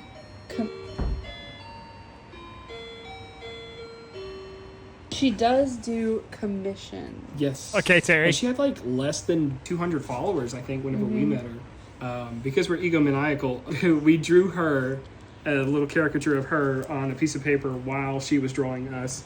And she loved it. She posted it on her Instagram. And shortly after that, she ended up asking someone to draw her as well. And then posted that on her story. So I think she met another artist whenever she was drawing them after us, which was really cool.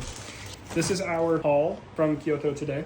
We went to stores, didn't buy anything, went to one main store, bought a bunch of stuff. We have some gifts for people. This one is for Corn Doggy. Love you, buddy. Obviously. This is Afro Ken. It's obviously for him. This is Afro Ken, and it's a little plushie. Very, very cute, very cool. Ken means dog, and he has an afro. Afro Ken. And then we got, I didn't even know you bought this, but we got this Wreath Collection Snoopy. So it just hangs on the wall.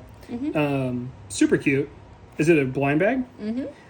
So here are the options. I, unfortunately, have caught the bug on Smiskies. And so we got a couple. This one is him putting clothes on. This one is yoga. We got an exercise one. I thought we got 4. I don't know why I thought that.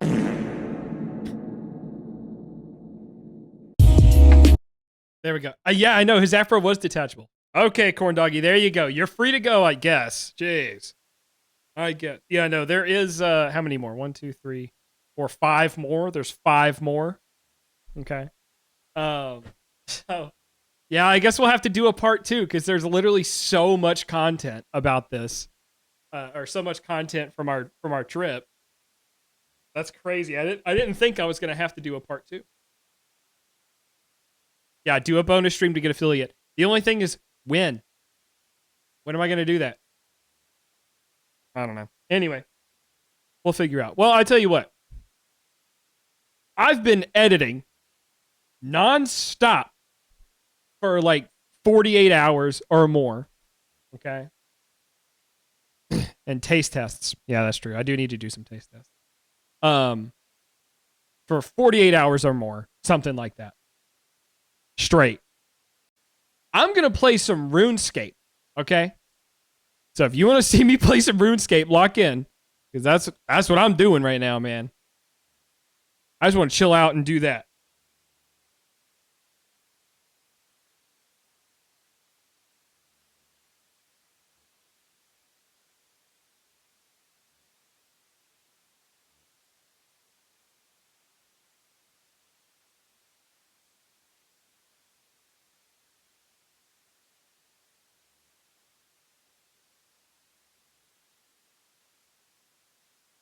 There we go. Got it changed to that. Close some of these windows.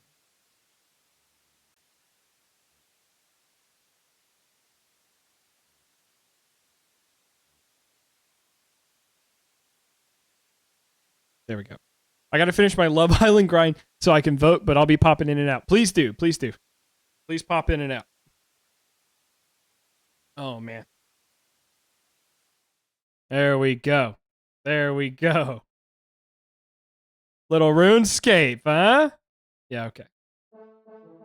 So I know that I was trying to...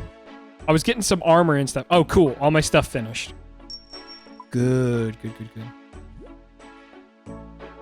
Ligma got a Labubu, a Monchichi, a Bonquiqui, and a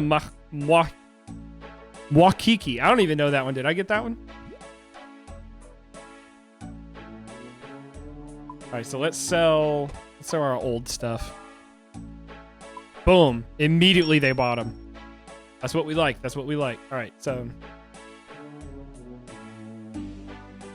Put the helmet on. Change that out for the Mithril Scimitar. And I'll see if I can get a Mithril Shield, too. I think that'll be good. So let's go... Mithril... Kite Shield. Bro, let's get the gold one. Oh! I don't have enough money for that. Okay.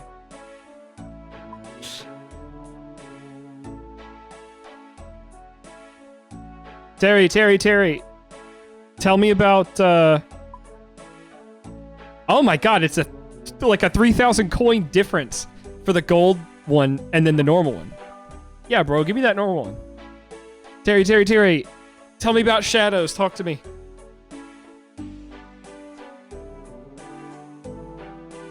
Okay, so let's, I got some, like, decent equipment now. So the main thing is that I'm trying to skill combat. I'm trying to combat skill right now. Looking forward to part 2. Expect some fan art. Please do. Please do, man. Yeah, I'll have to find a day to do that because I got a lot of stuff going on this week. So I kind of like I finished all this at the nick of time to to be able to get it to you guys on a Tuesday. So just be glad I did that, you know what I mean? Want me to stream it real quick? Ooh, I gotta think.